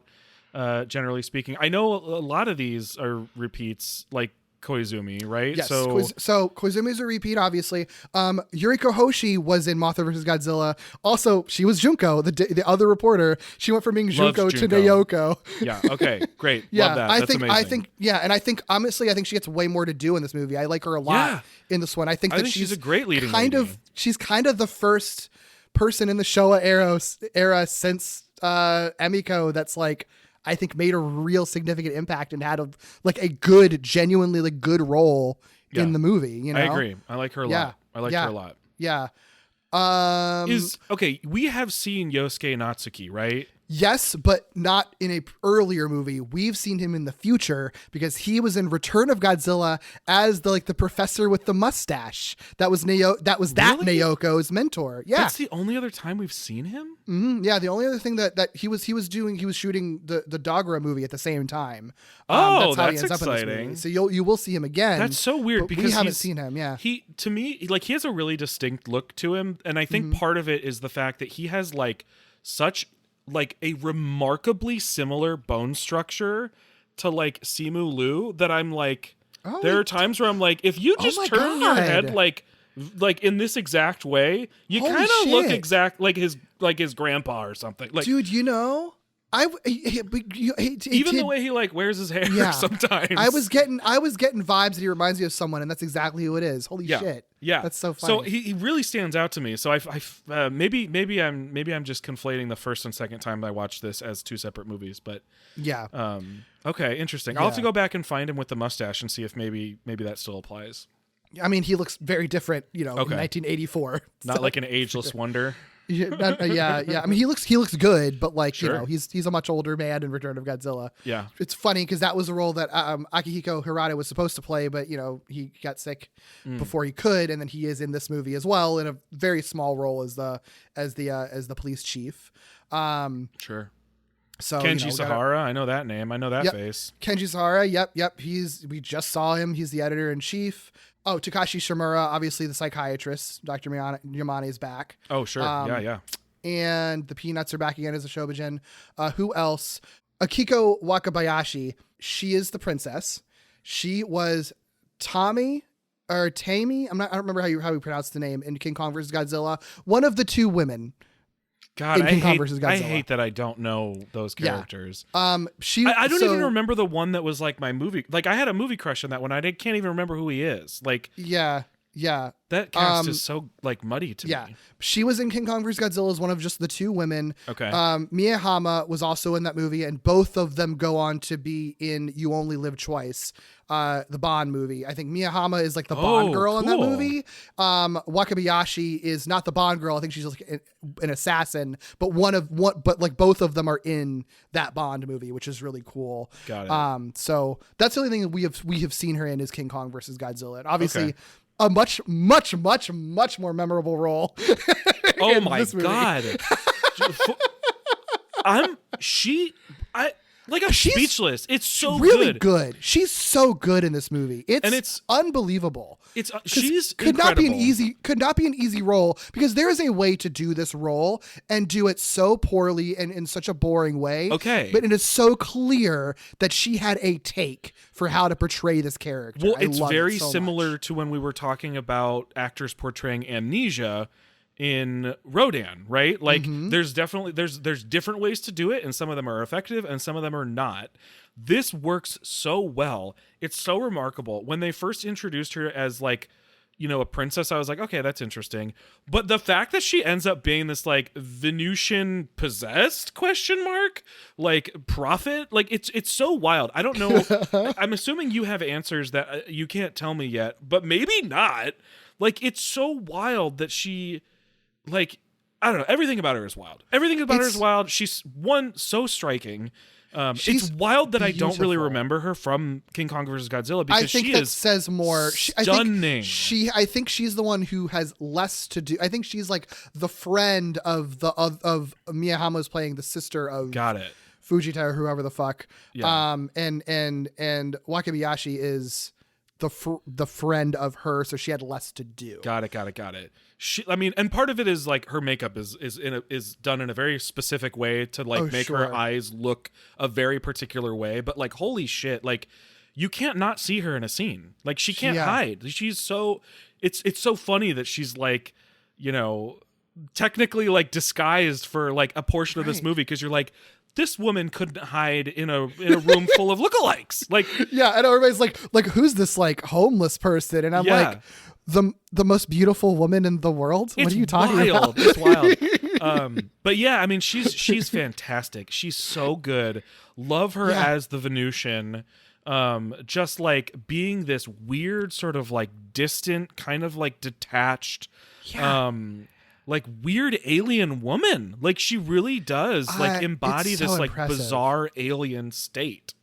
I think she sells the alien factor of this movie, because like Ghidorah is an alien, but he looks like a dragon. She is what makes this movie feel weird and otherworldly.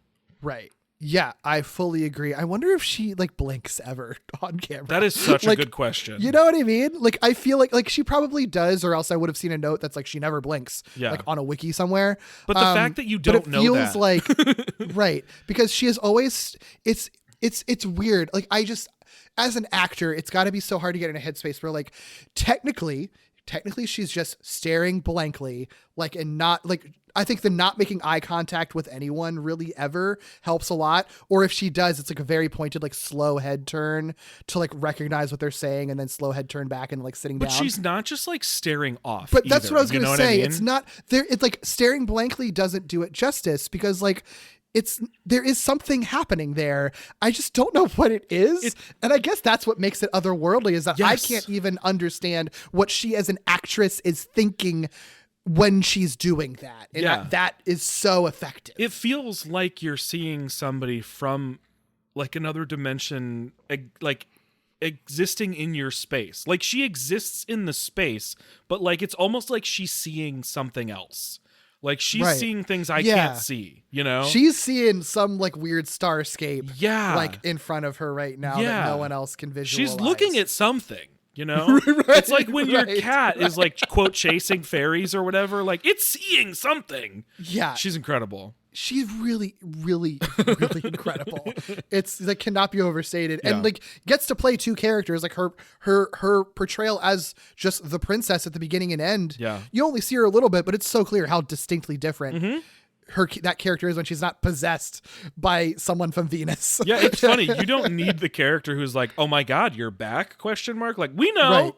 We could tell. We could just look into her eyes and tell that she's not seeing stars anymore. Yeah. So there's a couple of just like funny-ish stories. Apparently, at the beginning when like the spirit is like possessing her from the outside and they just basically kind of shine the arc light on her face and she's just staring into it. She was legit just staring into a light and apparently went temporarily blind for a little bit because she was just staring into those bright lights for a while.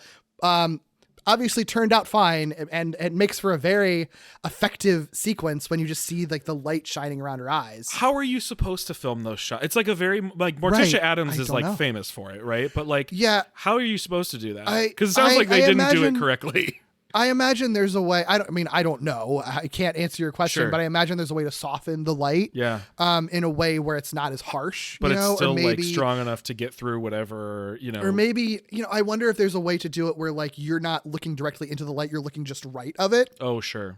Or just looking just right or left of it, you know? Potentially, and they just sort of like stare directly into the center of this giant light. That's so funny. I don't know. I would be curious how to do that too, or maybe if it's a strong enough light and it's far enough away too, probably would help. And they probably just had it just pointed right at her fucking face like a ring light. There's no way we can't find the answer. Morticia Addams is like so famous for that lighting that like right. It's a Google search away. You know what I mean? Though. Yeah. Well, we're not going to find that out on this podcast. That's not what this is about.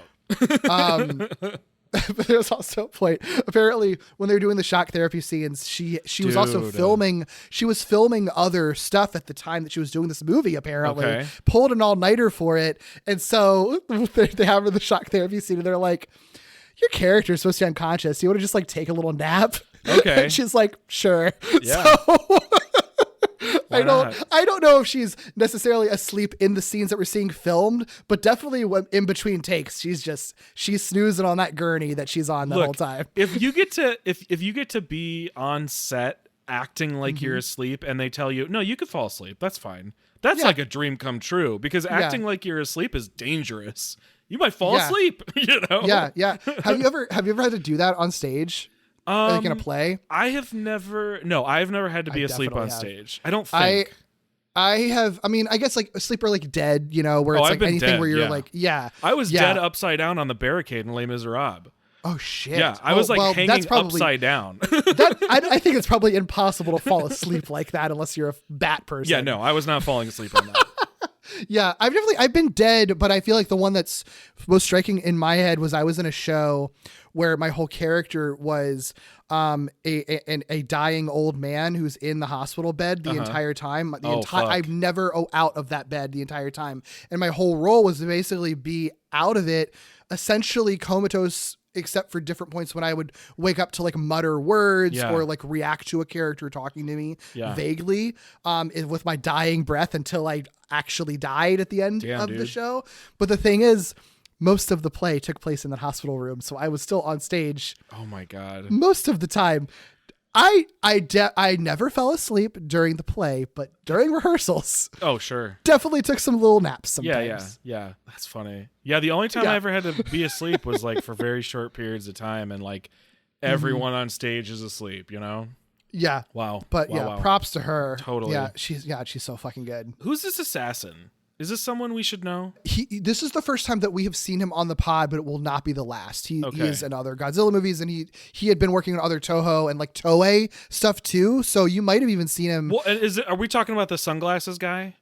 Malmus, the main assassin guy. Yeah. He actually, I was going to his IMDb though. I didn't recognize any Toku, so we probably haven't seen him in Toku. Okay. But he's been in other Toho stuff, and we will see him other Godzilla things. I feel like I won't recognize him because he never takes those sunglasses off, does he? He never does. No, it's so funny. It like works for like the weirdness of that character. It does. I will say one of just the side assassins who's like unnamed is Susumu Kurobe.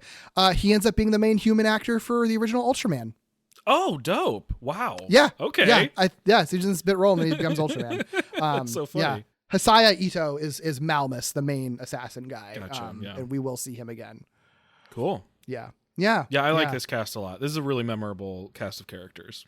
Mm-hmm. What about what they do with them? I feel like we can go hog wild with plot stuff. Yeah. Well, okay. So what I want to know what you think about this impression I feel like I have of this movie. I feel like this movie, for being only like 85 minutes long, I think, is like not super efficient with its time. Like, I feel like there are, and it's not like there's stuff that I'm saying they should entirely cut out, but I feel like there's lots of like dialogue between characters that at first I'm like not mad about because I like these characters.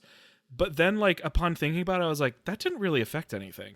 Like that didn't really go anywhere. It's really funny that you say that, because one of the things about the like English dub of this is that, you know, they do a little bit of recutting, and it's kind of a Godzilla 2000 situation where some people are sort of like, the pace is kind of better because they cut out some superfluous stuff from the original version of the movie. It's like 7 minutes shorter, and they rearrange some scenes a little bit too. Interesting. And some of it's kind of funny because it makes a little, like, one thing that they do is they make the sequence of Ghidorah arising happen a little earlier in the movie, so it feels like he's in the movie longer. Not mad at it, but it does make it a funny situation because like it makes the prophecy aspect a little bit silly, because it's like Ghidorah shows up and then you have like a Venusian prophecy being like, well, Ghidorah's here now, by the way, FYI. Like, it's basically how it ends up having to play, because Ghidorah shows up before she can really warn anybody about it. Yeah. But it's not a huge deal. Like, I mean, I think that there is an argument that just tightening up the pacing does make the movie flow a little bit better, I think, regardless of those re-edits. I think that's what it is, right? Like, I think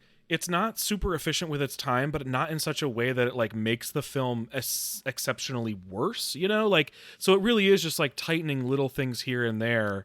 To the point where like I don't know that it would even. I'm really curious to see the English cut, because I wonder if it will feel that different.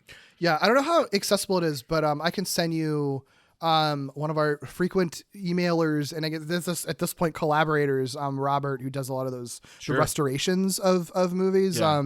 He sent me, you know, one of the restorations he did of the English cut of Ghidorah. Okay.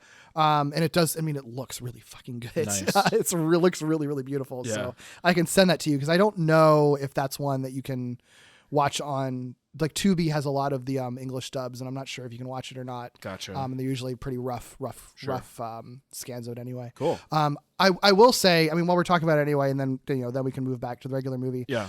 The film studio that did the English dub of it, the Walter Reed organization. So like, they're interesting because they had originally done like kind of art house foreign films and didn't really have a lot of luck with, like, you know, with selling them very well. Sure. So they turned to Godzilla because it's sort of like, you know, this is like popular stuff. People fucking love them.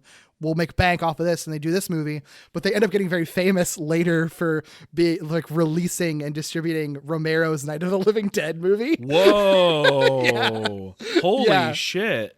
Yeah. What a fucking wild, like, pedigree. It's funny. Yeah, that's funny. Because it's like, you're the guys who did like, or released Night of the Living Dead, but then you also can be like, oh yeah, and also the movie that Ghidorah shows up in. Right. Fucking wild. Okay. Man. Like, that would have been cool enough, actually. Yeah. Yeah. Wow. Yeah. So cool. So cool.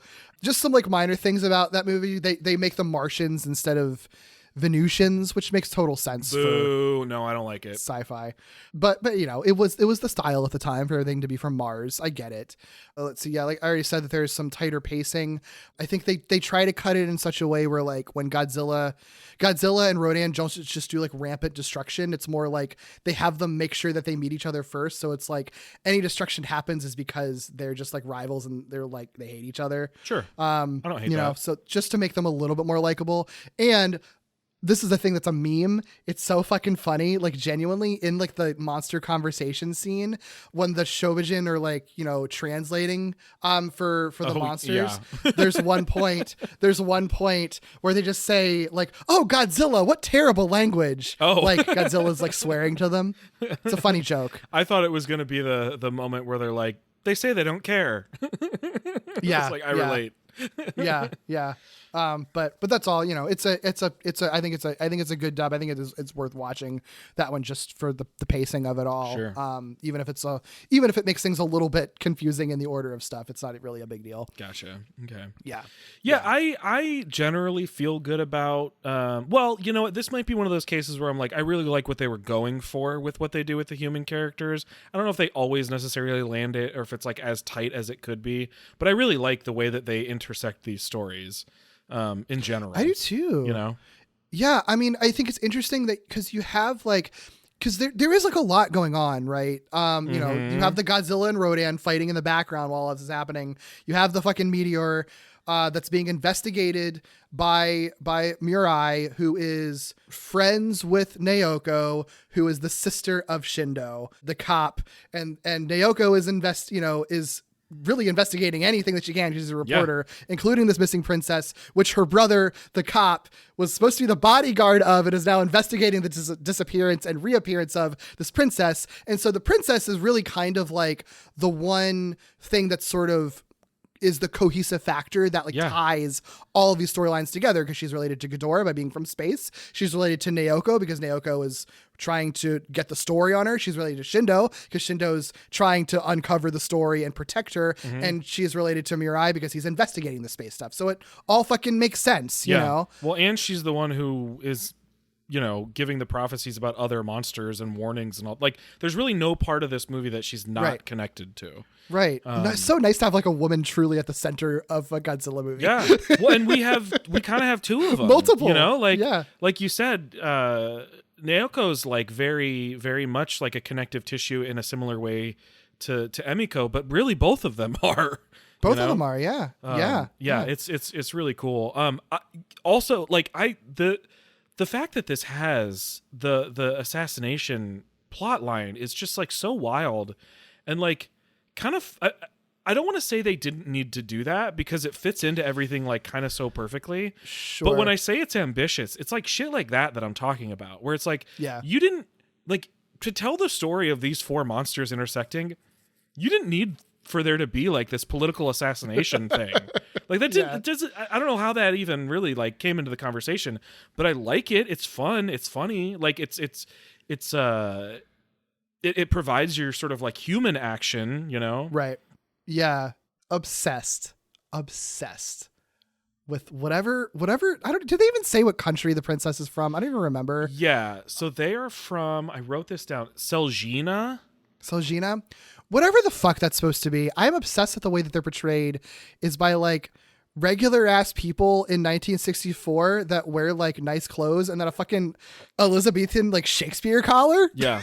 I love it. It's so weird. The way they dress, like their formal dress is incredible. Like it's so funny. Wild. What a wild choice. Yeah. Yeah. I have to throw this in here and I won't belabor it because we've talked about it before. The foundation's a little dark, and I noticed, but we talked all about that in other movies. But their fashion, dope. Sure. Their fashion, off the chain. Like, so good, so funny, love it, need more of it. If they want more Seljin character, I don't know what they say it like one time. If they want more characters from this place, as long as they're wearing that shit, I'm down. Yeah. Yeah, I agree. So good, so funny. And I don't even know, like, sometimes when we get these like fake countries, it's clear who they're supposed to be.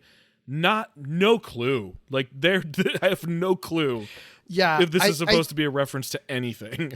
I think because this movie, unlike like Mothra with Roskillia, this movie is pretty, I think, trying to be apolitical. Like, you can read stuff into it if you want, but like in the text, this is not a political movie, and yet they have like a government for another country. And I think the way it stays apolitical is that it's just the most vague ass country with just a hodgepodge. Like they're clearly Japanese people, but they're wearing like Elizabethan stuff, but they're not like, but they're still like modern people with like guns. Like he's wearing, like, I think the image of like the Elizabethan collar on a man with sunglasses is what is so funny to me. It's so good. That's one of those like absolutely insane niche cosplays that would be the most rewarding when someone recognized you. Those are the kind of cosplays I'm obsessed with, where it's like you're gonna walk past thousands of people and 2 people are gonna know who you are. Be so good. So good. That whole plot line is wild. It's so wild. But the way they intersect with each other is really, really great. There's really never a moment where I feel like anybody is like on the back burner for too long, at least among those sort of like 4 or 5 main people. It bounces around like pretty well. I think I really like how the Shobijin are used in this movie, because I like that they it's like I love that they are just not. They're not like victims or anybody being kidnapped anymore. Thank God. They're just like, yeah, it's really nice. They just got a gig, you know? Right. That's what's kind of that's what I love about it, is that it's sort of like the last couple times haven't been great, but it is like we could kind of make bank. Like we did go a little viral last time. We could capitalize on this brand that we have of like the two singing magical ladies who know Mothra, and people seem to dig it. So let's put on some shows. Yeah. And they're just like fucking showing up on TV. It's so fun. I love it. And like, they're just like, yeah, we're part of the story too. We're action heroes too. Like we're stopping assassinations. Like what are you going to do? Yeah.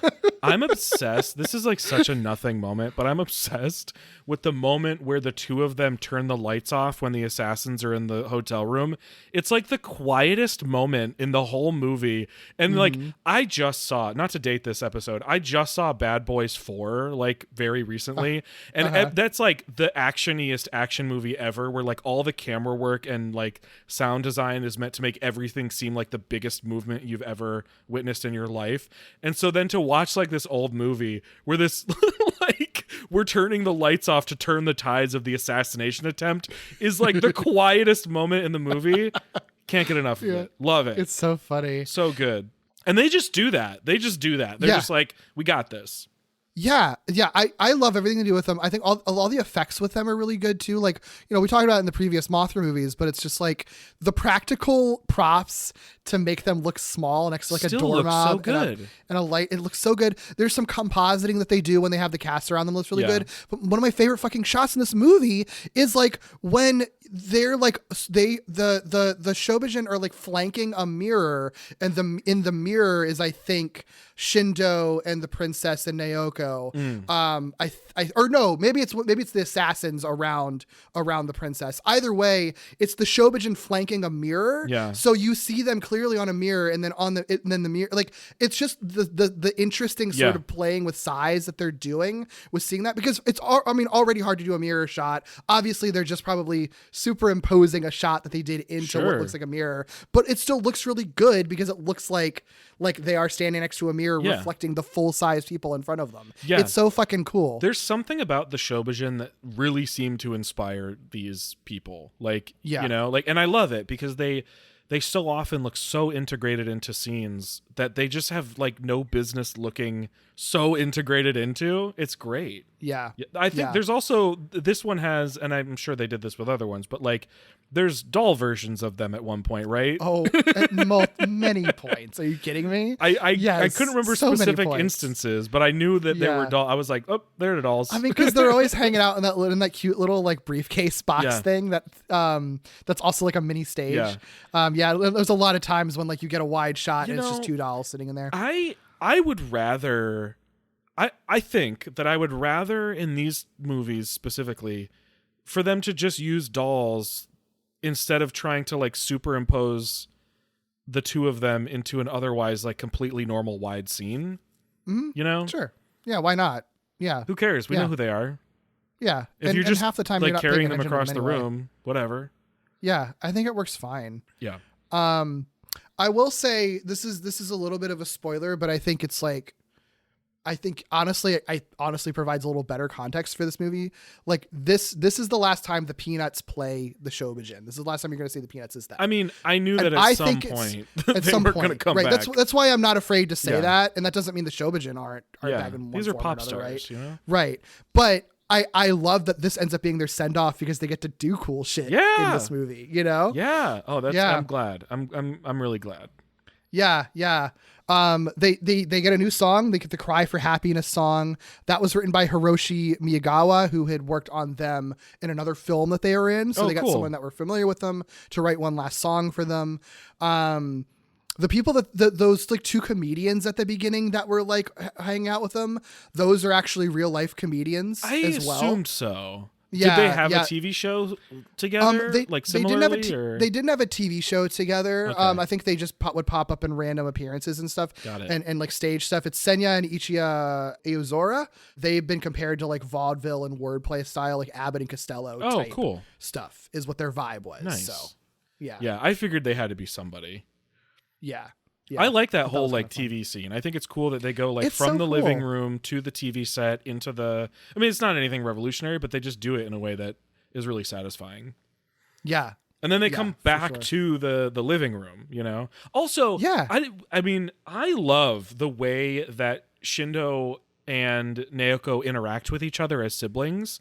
Mm-hmm. It's the first time, you know, chronologically that I feel like we're getting like playful siblings. And maybe like the first really playful siblings you and I have talked about. Like, it's so funny that they're like adults and they're still like teasing each other and like, you know, flipping each other's hair and poking each other. And like, it's I don't know. There's something really endearing about it. Part of it is also their mother being like, stop it. You're grown ass people. Like, what are you doing? And they're sitting around like, you know, they're, I can't remember what that's called, but the like heating table blanket thing. Just like, I don't know, aggravating each other, but like in a loving way. Like they're not antagonistic towards each other.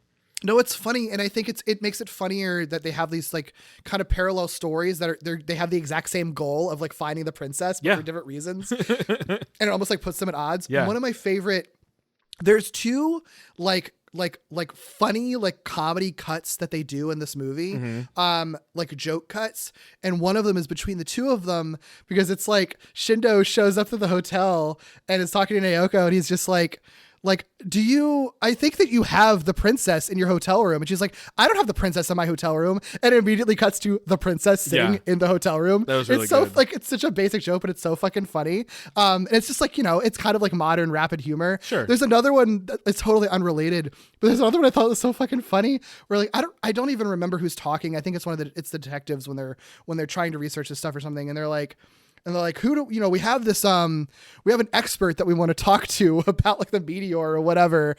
And it's like a UFO expert. And then it's just fast cuts to this like unhinged UFO expert stuff, rapidly monologuing to the audience. There's no reaction shots from anyone. It is so out of nowhere. And then they just cut away and never reference him ever again. It's so weird. It's so funny. You see him at the very beginning of the movie with like the UFOologist. So it's not even like he's entirely separated from the world.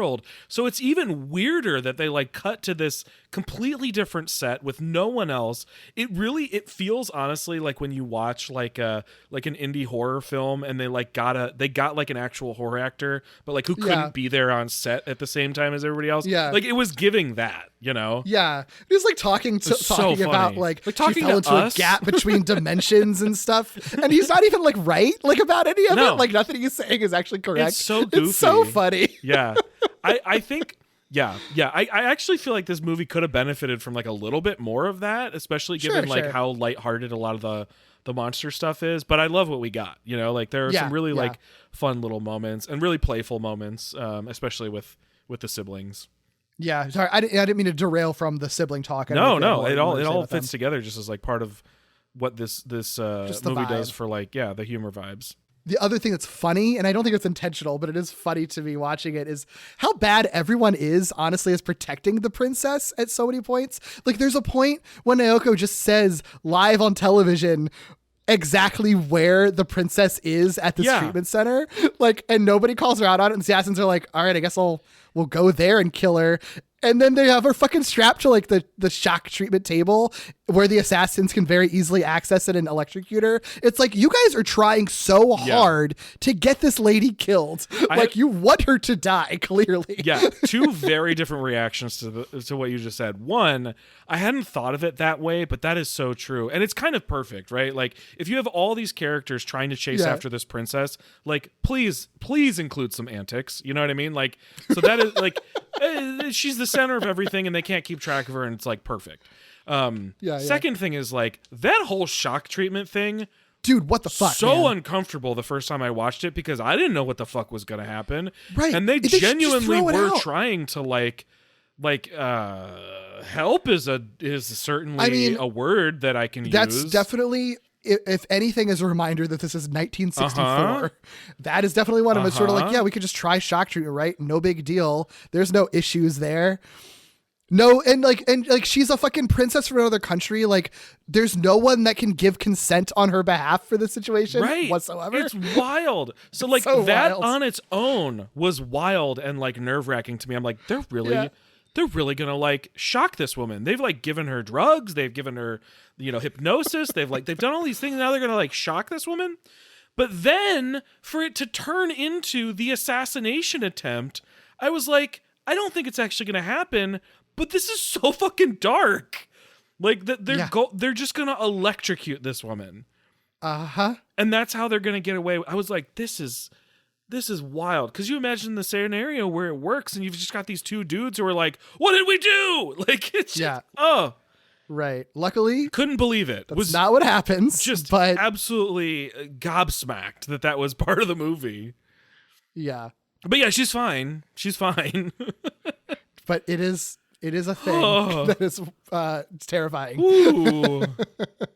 Oof. Yeah. Oof. Dark shit. It's also wild that I get that they recognize who she is and that she's acting strange, but it is interesting to me that they see this woman making these prophecies that are true. She's telling them don't go on the boat, and then Godzilla appears in front of the boat, right? Don't go near this volcano because something's going to come out of the volcano. And the volcano one's really important because you have all these volcanologists, so funny, who are like, that's not even the active volcano, lady, like all standing in a huge crowd together for some reason.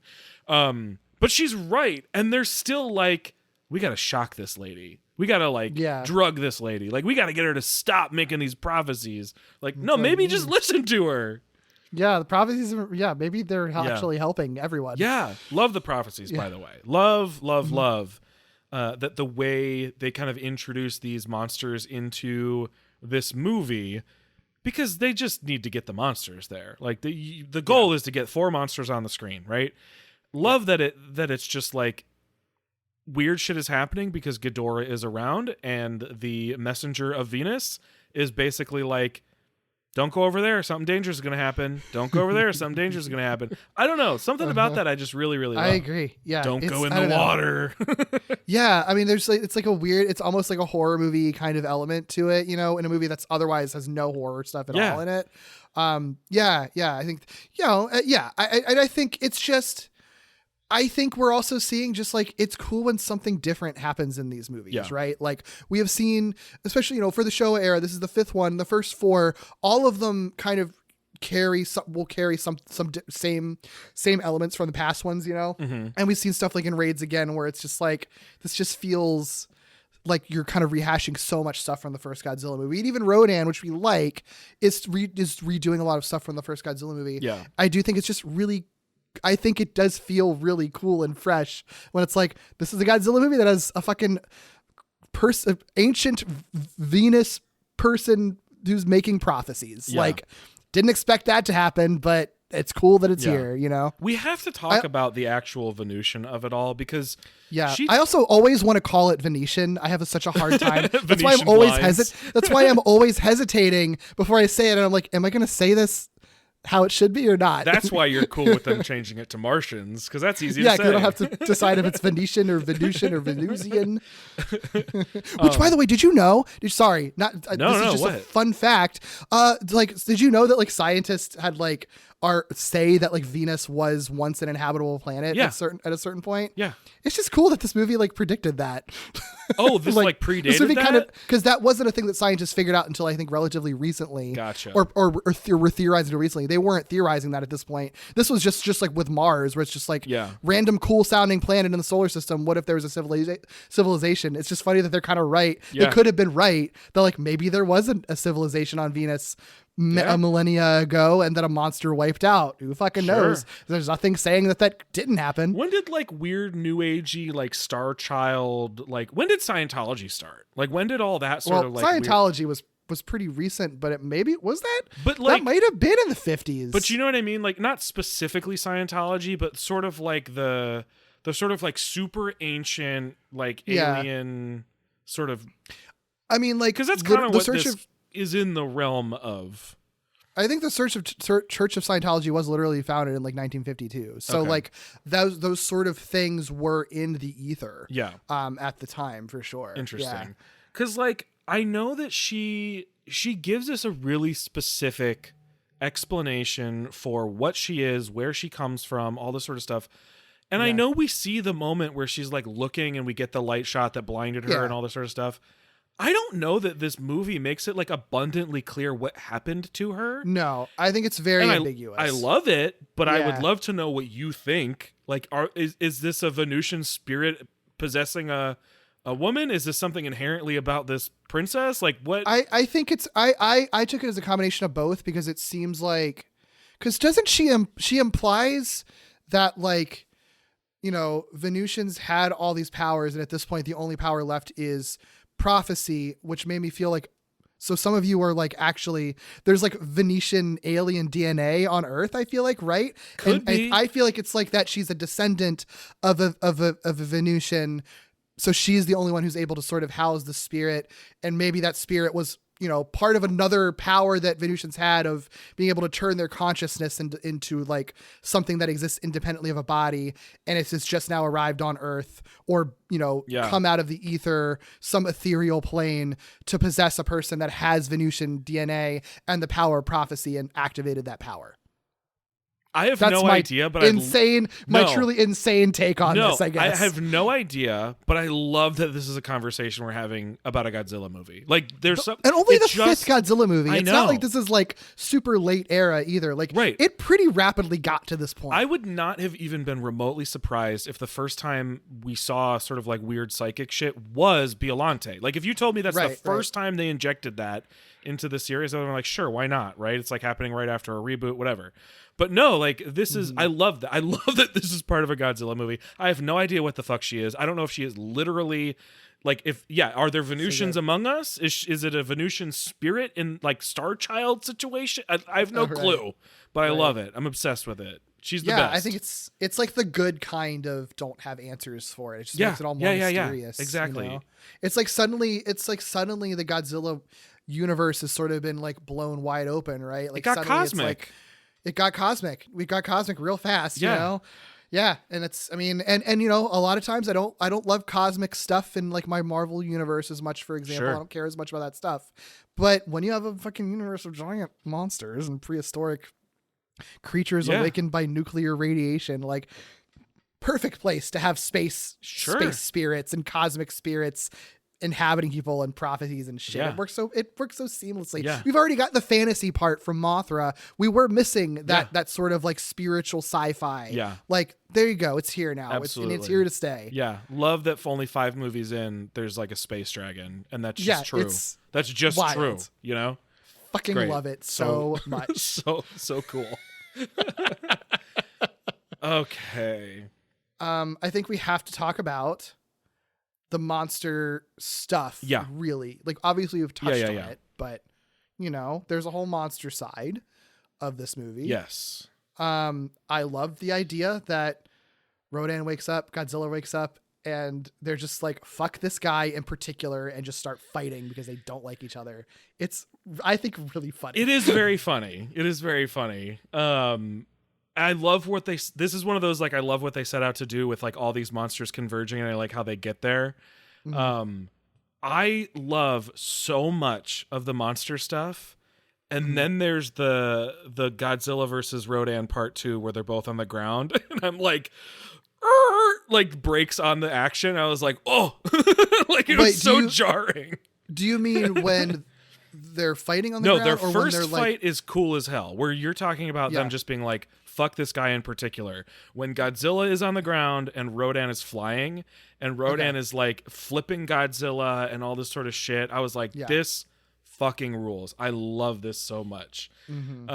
Part 2 is when Rodan's finally like, I could stand up too. Like, and they just start throwing rocks at each other. It's very funny. I appreciate how funny it is, especially like the volleying of rocks back and forth with Mothra, like full tennis scene, like back and forth. Okay, I read that apparently, like, I think I don't remember if Japan did well or if it was just popular, but either way, like, volleyball on the Olympics was a thing. Oh my God. And I think that's why that ended up in this movie, is because that was just sort of in the zeitgeist. Stupid. But I love it.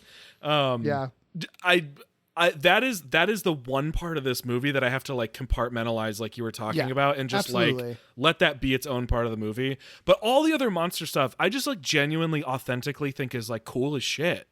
Like, yeah, I think it's so cool. Yeah, the fact that they just wake up, or like Rodan wakes up, and it's not heavily explained, but it's because there's a sort of disturbance caused by Ghidorah, who's like fucking with the seasons and fucking with sort of like the environment, right? And that like that's all you really need to know about why Godzilla's here. Like, you don't really need much more than that. They're pissed off at each other. They fight. I don't need reasons for monsters to fight, you know? Yeah, it's like territorial stuff. Sure, like that's totally fine by me. It's so cool. Like, it's so again, the only really thing is like Ghidorah needs to be in this movie so much more. Ghidorah fucking rules. Like, the way like Ghidorah destruction is cool. I don't know what this lightning power it has is, but I like it. Yeah, the lightning shit is cool when he first shows up. Dude, the rotoscope like fire outline. Yeah, the like Firebird thing. Truly the coolest shit I've ever seen in a movie. Like, it's so fucking cool. And this movie doesn't do a lot of rotoscoping. Like, it's pretty much not that. At all. I think it's kind of the only. Yeah, because we don't get any sort of like Godzilla glowing spines or anything. I think like there's that. like there is one bit where Godzilla uses his atomic breath like early in the movie, and I think there's a little bit of glowing from that. That's probably like, the other thing I could have used more of, is a little bit more Godzilla. He really doesn't. Breath. Yeah, they just throw rocks at each other. He never uses it. He never uses his atomic breath on Ghidorah, which you'd think would be the situation to use it in. But yeah, well, I like the monster fights in general, and I like how they incorporate Mothra in it. I do think the like Mothra mediation session goes on a little long. Okay. But I appreciate it. It's very funny to me. It's an interesting. I think that's a really interesting crux point too, that I think is important to keep in mind, that like up until this point, really, Mothra has been the only monster of the movies of the Showa era so far that's like been very clearly like not just like sentient, but like communicating with anyone, right? As we've seen it in both all the Godzilla movies and Rodan, even when they sort of anthropomorphize them a little bit, I can't do that word for some reason. They still feel like animals. Even in King Kong versus Godzilla, when they're very human wrestlers, like it still feels like King Kong is kind of more human than Godzilla is, right? Like, this is the movie where it's like, no, these creatures fucking talk to each other. They have their own monster language. Yeah. You know, that is a crux point that I think also is sort of, you can kind of take for granted a little bit. That's very much a new thing in this movie. I very much noticed it, and I'm prepared. I'm prepared to accept it moving forward. Like, that does not really. It didn't really bother me at all, even though I felt like it kind of went on a little bit long, if only because we don't know what they're saying. So every single time any one of them says anything, some human character has to be like, oh, they're saying this, or oh, what are they saying? So, you know, whatever. I don't know how else you really pull that off without like really, really modern technology where like all of them are emoting in like just the most ridiculous ways, right? Yeah. But I do think it's very funny. I there's probably a version of this movie where Mothra just like kind of magics them as a moth or whatever, but I think it is a funny swing to have her literally like mediate them. Yeah, she's a fucking like diplomat here. And I love it's like, maybe this is why I'm so okay with them just like talking to each other now. I love that they literally just like, we don't give a fuck. Why should we give a fuck about humans? That's such a dumb request, Mothra. Yeah, I love that like they're like, especially Godzilla, like in the translated subtitle line that we saw specifically says like, humans are always bullying us. Yeah. And I love that the interpretation for these guys, because it honestly, like, that does line up with what we've seen with Godzilla movies, is that it's like he fucking shows up and is just on his way, and then military starts shooting missiles at him or throwing him in a volcano or iceberg or whatever the fuck, you know? Yeah. Like, from their perspectives, they are just animals that are being attacked by humans all the time, you know? And I think the fact that I think this is honestly the best sign that I am like prepared for the like silly era, or like the sillier movies, because like I don't really actually like that humans can understand the monsters, even if it is through the Shobijin. Because one of the things that I do like about Godzilla is that you cannot specifically understand, and humans have to try to interpret what the fuck is going on. But the fact that I like this, I think, is like a good sign moving forward in the Showa era. But if they're going to talk, I like that that's the stuff they're talking about, right? I like that they acknowledge the fact that like Godzilla is not a friend to humans yet, or anybody, right? Like, this is all very like reluctant. Like Mothra isn't even trying to say you have to defend people. It's more like, Ghidorah's gonna blow up everything, Yeah. which is gonna include like us too. So Yeah. come on, guys, don't be stupid. Yeah. You know. Yeah. I wish that like they give us the stakes. I wish that, and this probably would have just come with Ghidorah being in the movie more. I wish it like came to a head more. But having Mothra then decide like, okay, well, if you shitty assholes aren't going to help out, I'll just go do it myself and get the absolute ever living shit beaten out of her. Like, right. I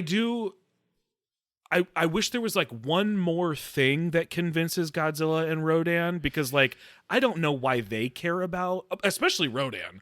I don't really know why they care about Mothra, but it is the moment that is like cements like, oh, these are good guys moving forward. They can't stand to watch this weird little like good guy worm get her ass beat. You know what I mean? Yeah. I think it is like, oh, they witness like or Godzilla at least at the very least is like, okay, like it's an injustice. Like, yeah, right. Also, God, I forgot to even mention this. What were your, and we will revisit this because I have more to say on this whole scene. Yeah. Okay, like there were originally two Mothra twins at the end of Godzilla versus Mothra. Yeah. And they're just sort of like one of them died off screen. And obviously that's for budget. Yeah. But like, I was very heartbroken when I first started that. Yeah. I'm like, oh my God, he just fucking died? It kind of missed me at first. Like I had to like check back to see like, did I get that right? Like, yeah, that is a massive bummer. And I have to just really imagine like, kind of like with Rodan, like, I just don't think, I feel less about this with Mothra. I would not be surprised if we ended up seeing, you know, some version of more than one Mothra, even if it's just like a constant sort of like larva moth, whatever. But I feel like we're never going to see more than one Rodan ever again. I wouldn't be surprised if we only ever see one Mothra at a time. Right. Yeah. But it is a bummer because it makes those monsters particularly cool. Like, the fact that we can interpret, not that it's explicit, but the fact that we can interpret the Rodans as like partners is like so cool. And the fact that the Mothra twins are twins is so cool, you know? Yeah. It's like an additional layer to those monsters in particular. It is. At least in this movie, I think given that Mothra is kind of like the underdog just trying to like rally everyone to save the world, having that little added bit of tragedy that it's like, damn, she even like lost her twin. And she's like, still doing it. And it is like the Spider-Man under like the crumbling rubble like situation that it's sort of like, against all odds, she's still doing her best to be a hero. You know, I love that. It really is more so than Godzilla and Rodan fighting Ghidorah. I think the reason they turn to fight Ghidorah is like the moment that's like, oh, these are good guys. Yeah. By all the other thoughts on the conversation scene, I do think it's so fucking well. I will say just to put it out there, Honda didn't like this stuff very much. I'm telling you, I get where he's coming from. Yeah. I mean, he was like very open like that. I wasn't into it. I had to force myself to do it, he says, quote unquote. Yeah. And I think his thought was sort of like, I can even understand the idea of like monsters on Earth recognizing like this monster is going to blow up Earth. So I'm going to defend it. It's more just like the conversation part of it. Yeah. And his final quote on it was, the producer liked how it turned out, which again, the most diplomatic way to be like, didn't like that. Yeah. Look, but it's fine. And I get it. I totally get where he's coming from because like, right. There is a version of this movie that's probably made in 2024 instead, right? Where like the monsters are going at each other and humans have to figure out how to basically like trick them into, or more so, the monsters are rampaging separately and humans have to trick them into being aggravated against each other to meet up where Ghidorah is. Like, and I think that would work, and I think it could be cool, and I think it could be fun. There's maybe a non-canonical viewing of a movie I've seen that kind of like dabbles in that area. So like there is a version of that movie that I think Honda might vibe a little bit more with, because at that point they're still animalistic. There's still like a disconnect to some degree between humans and the monsters. You know, like we've seen movies where the humans have to figure out how to take advantage of some element of Godzilla's instincts, and that feels extremely different and way more on the Honda end of things than they're just literally talking to each other and we have a translator. Right. And at this point, like, there's no turning back, right? Like, once you've can't done put that back scene in where they're talking, like, a thing that I do like, that I think it's like, you know, counterpoint to Honda. I get you don't like it, but for me, a person who loves silly, stupid, goofy monsters, just the idea that they laugh at each other, and like Mothra webs up Godzilla to calm down, and Rodan laughs, and then he gets his just desserts because she webs him up. And then when Godzilla's like talking about humans bullying us, the way that like Nakajima plays him with like his head held up, like he's like annoyed, like rolling, like almost like rolling his eyes, like they're always bullying us. I don't care. Leave me alone. It's all stupid. Like it's like a petulant child. It's so fucking funny and so fun to watch that play out on screen. But I get it, you know, and for Honda, especially like having done the original Godzilla movie, and it's sort of like, I was clearly something that was very personal to him on like making a commentary on like the horrors of what war has done to everyone, and just like what seeing cities destroyed, like the trauma that inflicts on everyone, and having that represented in Godzilla, then have Godzilla turn around and just be like, isn't it cool that I can destroy shit? Aren't I a fucking like cool, fun badass? Like there is, I understand how that kind of makes your stomach turn a little bit. Like it feels weird. I really do get it. And like, I ultimately agree with him. Like I do agree with him that like that it's weird to see, like especially if that's the thing, if that's the stuff that really like connects you to it. It is kind of weird to see. And I do think this movie, definitely not in the same way that King Kong versus Godzilla is. I really feel like King Kong Godzilla had like just bizarre tonal dissonance. Yeah. This one I do think has some of that tonal dissonance, because there are fights that are like, that really are filmed as like quote cool fights, and then there are fights that are filmed as like silly fights. And I think Godzilla getting electrocuted in like the belly and then getting electrocuted in the butt. Right. And the thing is, I don't inherently dislike those things, but I don't think, and I felt this way a little bit about King Kong versus Godzilla, I don't think this movie is removed enough from the Honda, like, I mean, he literally made the movie, right? Like, it's not removed enough from Honda and his sort of feelings and visions where I can like fully buy into the silly, because the whole movie isn't silly. So I do have to do the sort of like compartmentalization thing where it's like, if I can appreciate this part of the movie for what this part of the movie is, and this part of the movie for what this part of the movie is, then I can enjoy the like volleying of rocks back and forth, or the weird like tickling belly with, you know, like lightning or whatever. Like it is funny stuff. Yeah. But I get where he's coming from. It's honestly absolutely kind of remarkable he keeps making these movies, not because I think he shouldn't, but like there are so many creators who would be like, fuck this shit. Like this is not my creation, you know? Yeah. So many creators would just be like, I'm out. Power to him for, you know, sticking through it. And I think he makes these movies better, I'm sure, you know, like not to say that movies he doesn't direct are inherently worse, but I do think that he probably like, there's probably always, I don't know, like because he's less interested in and leaning into the comedy kids stuff in these, it means that there's always going to be something else to latch onto in addition to that, if that itself isn't your thing. It maybe adds to like the weird tonal stuff. That's the thing in these movies. Because like, but I think if making it better in the sense that he makes them more sincere or grounded, if that's your measurement, sure. But and I don't think this is his fault or Tsuburaya's fault. It's the fact that both of them are just working on the same movie. Like, I don't know that Honda is necessarily making it better, because Tsuburaya is still doing his thing, right? Like he's adding a level of like sincerity to it, or a level of like quote like film making in sort of like a pretentious sense, right? Like then you end up with that sort of inconsistent tonal stuff. But I mean this movie is like so much fun just at any given point, though, that it doesn't, like, part of the reason I can't really get behind it on King Kong versus Godzilla is because I just don't really like that movie to begin with all that much. But this one I like so much that I'm like, we could do this. That's fine. Yeah. I'm good. I'm in. You already sold me, you know? Yeah. I think Honda's also like been open about like, I love when artists like are informed that there's sort of like a take or like analysis of a movie that's sort of like, well, this is clearly a metaphor for this. And the artist is just like, I mean, you could say that, but no, it's not what I wanted. Like, cause there's like interpretation of this movie that like Ghidorah represents like China having tested its first atomic bomb like that same year, right? Like that was happening in the world.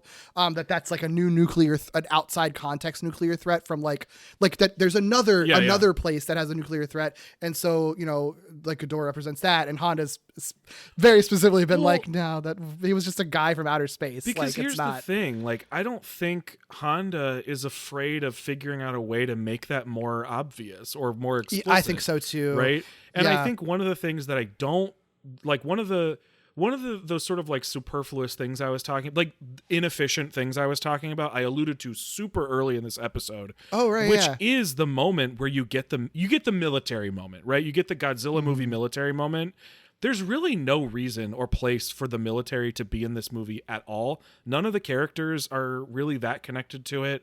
They just have the one scene with like the defense minister being like, "What do you want? Atomic bombs?" And I'm like, "Did you like this movie has nothing to do with that." Like, I know that's where Godzilla comes from, but it felt like such a sort of like, well, we gotta mention the atomic bombs, right? It does. I agree. Because it affects nothing. It comes from nowhere. And if Ghidorah was meant to represent a new superpower in the world, those military scenes would look completely different, I agree. I mean, there's barely any. There's like no military in this movie at all. No, really. Like not at all. you don't get tanks and shit like that. It's a press release. That's it.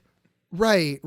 Like there's other stuff. It's interesting reading people trying to analyze this movie and put it into a context. Like even the David Kalat book, sure, that I cite a lot. Like was sort of like likening it to like Japan reckoning with like sort of opening its borders for the Olympics and launching its bullet train and therefore being more connected to the world, and sort of what that dynamic means when they're also reckoning with their history with national defense and being on what history tends to consider the wrong side of a world war to devastating effect. So it's sort of like, if you can like how do you sort of, how can you be part of the larger global community, like knowing like and feel like you can defend yourself if there is an issue, but also know that there's a long history of that defense causing irreparable harm.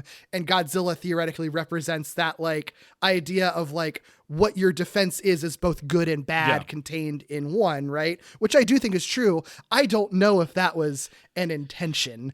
Maybe that could be something in the air, but I feel like that's like things that you read after the fact. There's other people who've like made it like a Cold War metaphor that like Godzilla and Rodan are like the US and the USSR and stuff like that. It's like, it's all stuff that I think you can pull after the fact in a fun, interesting analysis way, but I don't know that it's really in the text of the movie at all. I don't think it's wrong to take a piece of art in the context of its history and try to pull out meaning that applies to that portion of history, right? Like you said, in the air, right? It makes perfect sense. I just don't think Honda's subtle. Like, I just don't think, I agree with you. Do you know what I mean? Yeah. Like, if a monster's meant to represent something, you typically know it. Yeah. And these monsters, like, they, especially Rodan and Godzilla and Mothra, they just show up, I really think it's like, we want four monsters to fight each other, Yeah. And I think it's, I think it's like fine to want that. And I think it's kind of, I think you have to accept that's what it is. And I think that's okay. Yeah. I was just talking to somebody at work who was like, asking for like a Godzilla movie recommendation. And I was like, well, what kind of movie do you want? Like, do you want a serious movie? Do you want a stupid movie? Like, Godzilla's done it all, there's no type of movie, at least within the sphere of monster movies, that Godzilla can't do.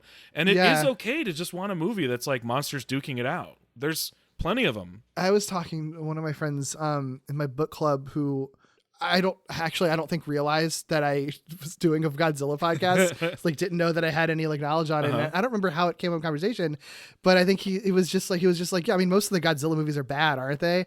And I had like a fight or flight response to that. It was funny because like it was like three of us in a conversation. Yeah. And I was like, no, that's like most incorrect opinion you've ever had. And the other person was sort of like, Jesus Christ. And then had to kind of back up on it a little bit. It's sort of like, I think that there's like mystery science theater brain where it's just like a lot of these movies that are like this one that's like very fun and silly, intentionally so. If you look at it sort of like that it's unintentionally silly, it's going to come off as a bad movie to you. Right. Or if you're like, I've seen the original Godzilla, that movie's fucking smart and dark. What the hell is this shit? You know, Yeah. like, I think it makes sense to like come to that conclusion. But I think, you know, this is one of those situations where you have to like, I don't even want to say meet the movie where it's at, because I think that sort of implies that there's something that it's doing wrong. I think it's more just I've like, kind of said get that. Like, what I'm the kind movie is doing. You know, like I'm kind of at that point where like, I didn't use that phrasing, but like I've explicitly said I'm like compartmentalizing pieces of this movie. You know, like, so Right. I think I agree with the thing that you were trying not to say, which is like sometimes you have to approach it kind of at face value and treat it like just what you've got, you know?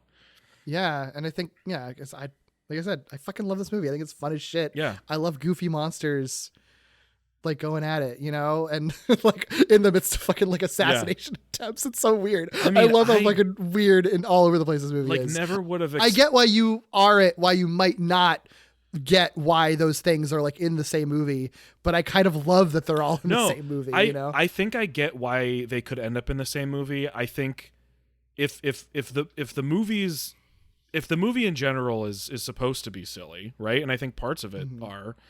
Go whole hog. And I think that's where Honda's never going to allow that movie to really like be the best version of itself. I think there's a version of this movie you would like even more if it leaned more into some of those things. And I think I would like it even more too, because then I think it would be a little bit clearer. But no, the assassination thing is like absurd. Like that's not you know what I mean? Like that's where it is. That's where you should be too, you know? Yeah. No, this one's fun and cool. I love it. And silly and lots of things. Yeah, this movie is and like important, honestly, like in terms historically, of the Godzilla and the Godzilla oeuvre. Any other spare thoughts you wanted to get to?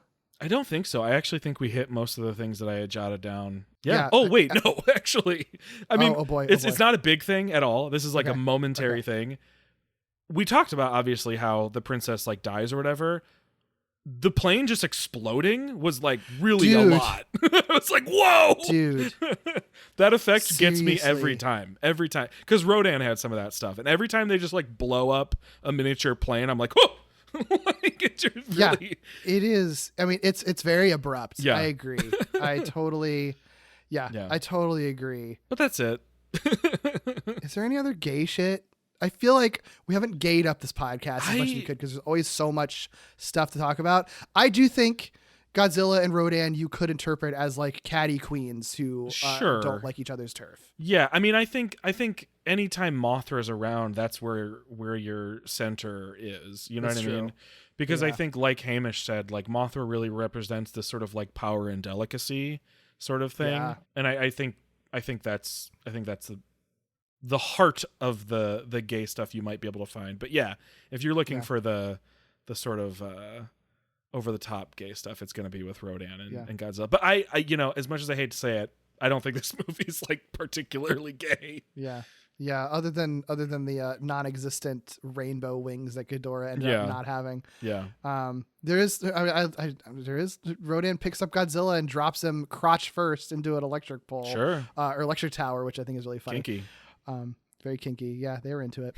Yeah. Anyway, cool. Predictions coming up. Now that you've seen that, the next movie we're watching is Invasion of the Astro Makes Monster. a little bit more sense now that I've met Ghidorah. Right. I mean, what do you think is the titular What's the Astro deal? Monster? Yeah, what's the deal with the Astro Monster? I mean, well, I do have a massive hint in the fact that we are in the middle of Hot Ghidorah Summer, which is extremely literal, by the way. Hot. Even the movie starts off with a heat wave, so Yep. I was feeling it. So Astro Monster is Ghidorah. What I'm curious about though is like, is it okay? Question for you: is it the immediately next movie? Yes. Okay, that's fascinating to me.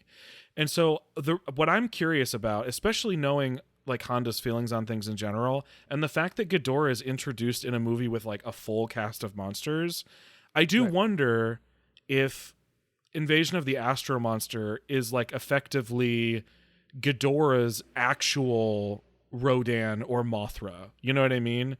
Because like Ghidorah's not in this one very much. I don't think Ghidorah's featured a whole lot like as a character in relation to the world. It's like the threat, you know?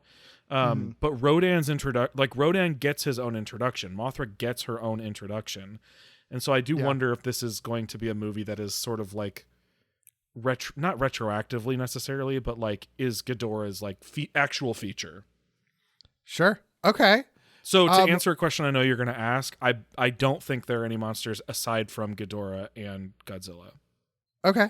All right. I don't know how they're going to pull that off given what we just did, but that's what I'm thinking. And I'm assuming Godzilla would have to be a good guy in that situation if Ghidorah is the main. Like they wouldn't fight there. I don't know unless you think. Yeah, I mean, I don't know how consistent like how smooth the trajectory is of the hero journey, but at the very, very least, Godzilla has to be on the sort of like, has to at least be aligned with the hero or aligned with the heroes. So if it is just Godzilla and Ghidorah, it's got to be a situation where it's probably a lot more military presence. They're probably figuring out a way to work alongside Godzilla, whether that's like very literal or manipulating some sort of Godzilla animalistic thing. I don't know who made that movie, which I think would offer some clarity. Sure. You'll find out. But I imagine it is just the two of them, and I am eager to see how that would play out. Yeah.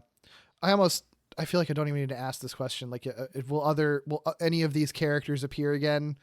I mean, we've seen at this point, the actors just play the same characters with different names. Yeah. The question is, will Koizumi be back? Right. What's he wearing? Eventually, it's got to be nothing, right? Yeah, I'm sure these movies for children just go hard R at a certain point. There could be like a funny bathhouse scene. That actually, you know what? Especially if like Japanese movies fucking love that. So yeah, you're right. You're right. Yeah. Cool. Yeah. I mean, that's all I got. I feel like you're kind of, we've got the trajectory of how these movies are going at this point. Cool. One more thing I want to call out, the cover art for this episode, which fucking rips, by the way. Holy shit. Art was by Carlos, aka Panzeraptor, on Twitter and Instagram. I will link to all of his stuff in our show notes. But if you are in a podcast app where you like can't see the cover art, because I know sometimes podcasts are like that, please check it out. It's so fucking cool. Yeah. It's like a medieval take on the kaiju from this movie. It's really cool.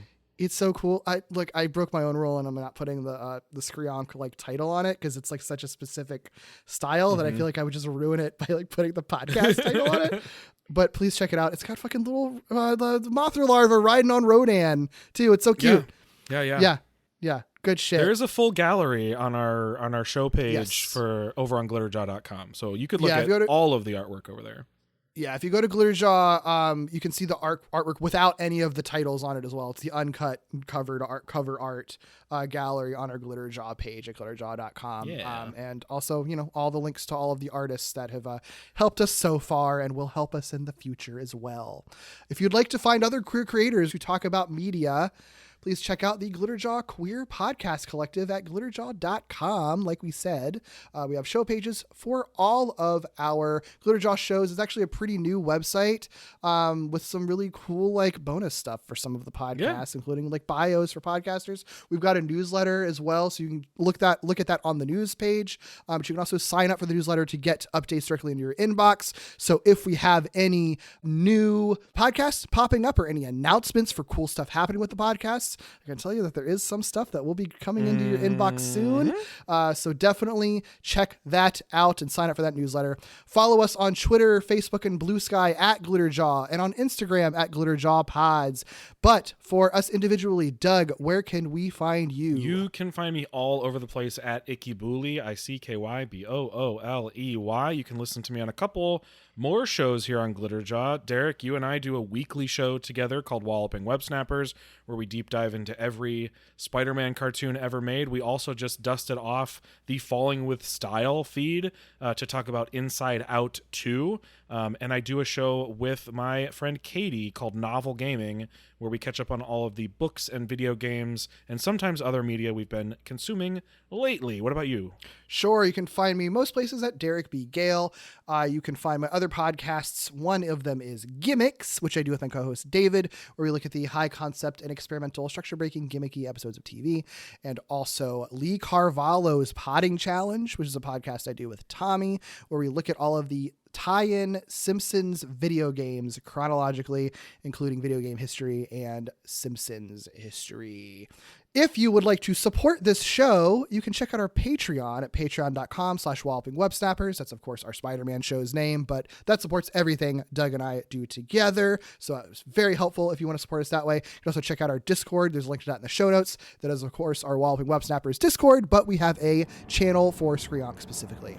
Email us at screonkpodcast@gmail.com. And, of course, rate, review, and subscribe on all your podcast platforms. Next month, we will be returning to the realm of space with the direct follow-up to this film with 1965's Invasion of the Astro Monster. Ooh. See you then. Bye.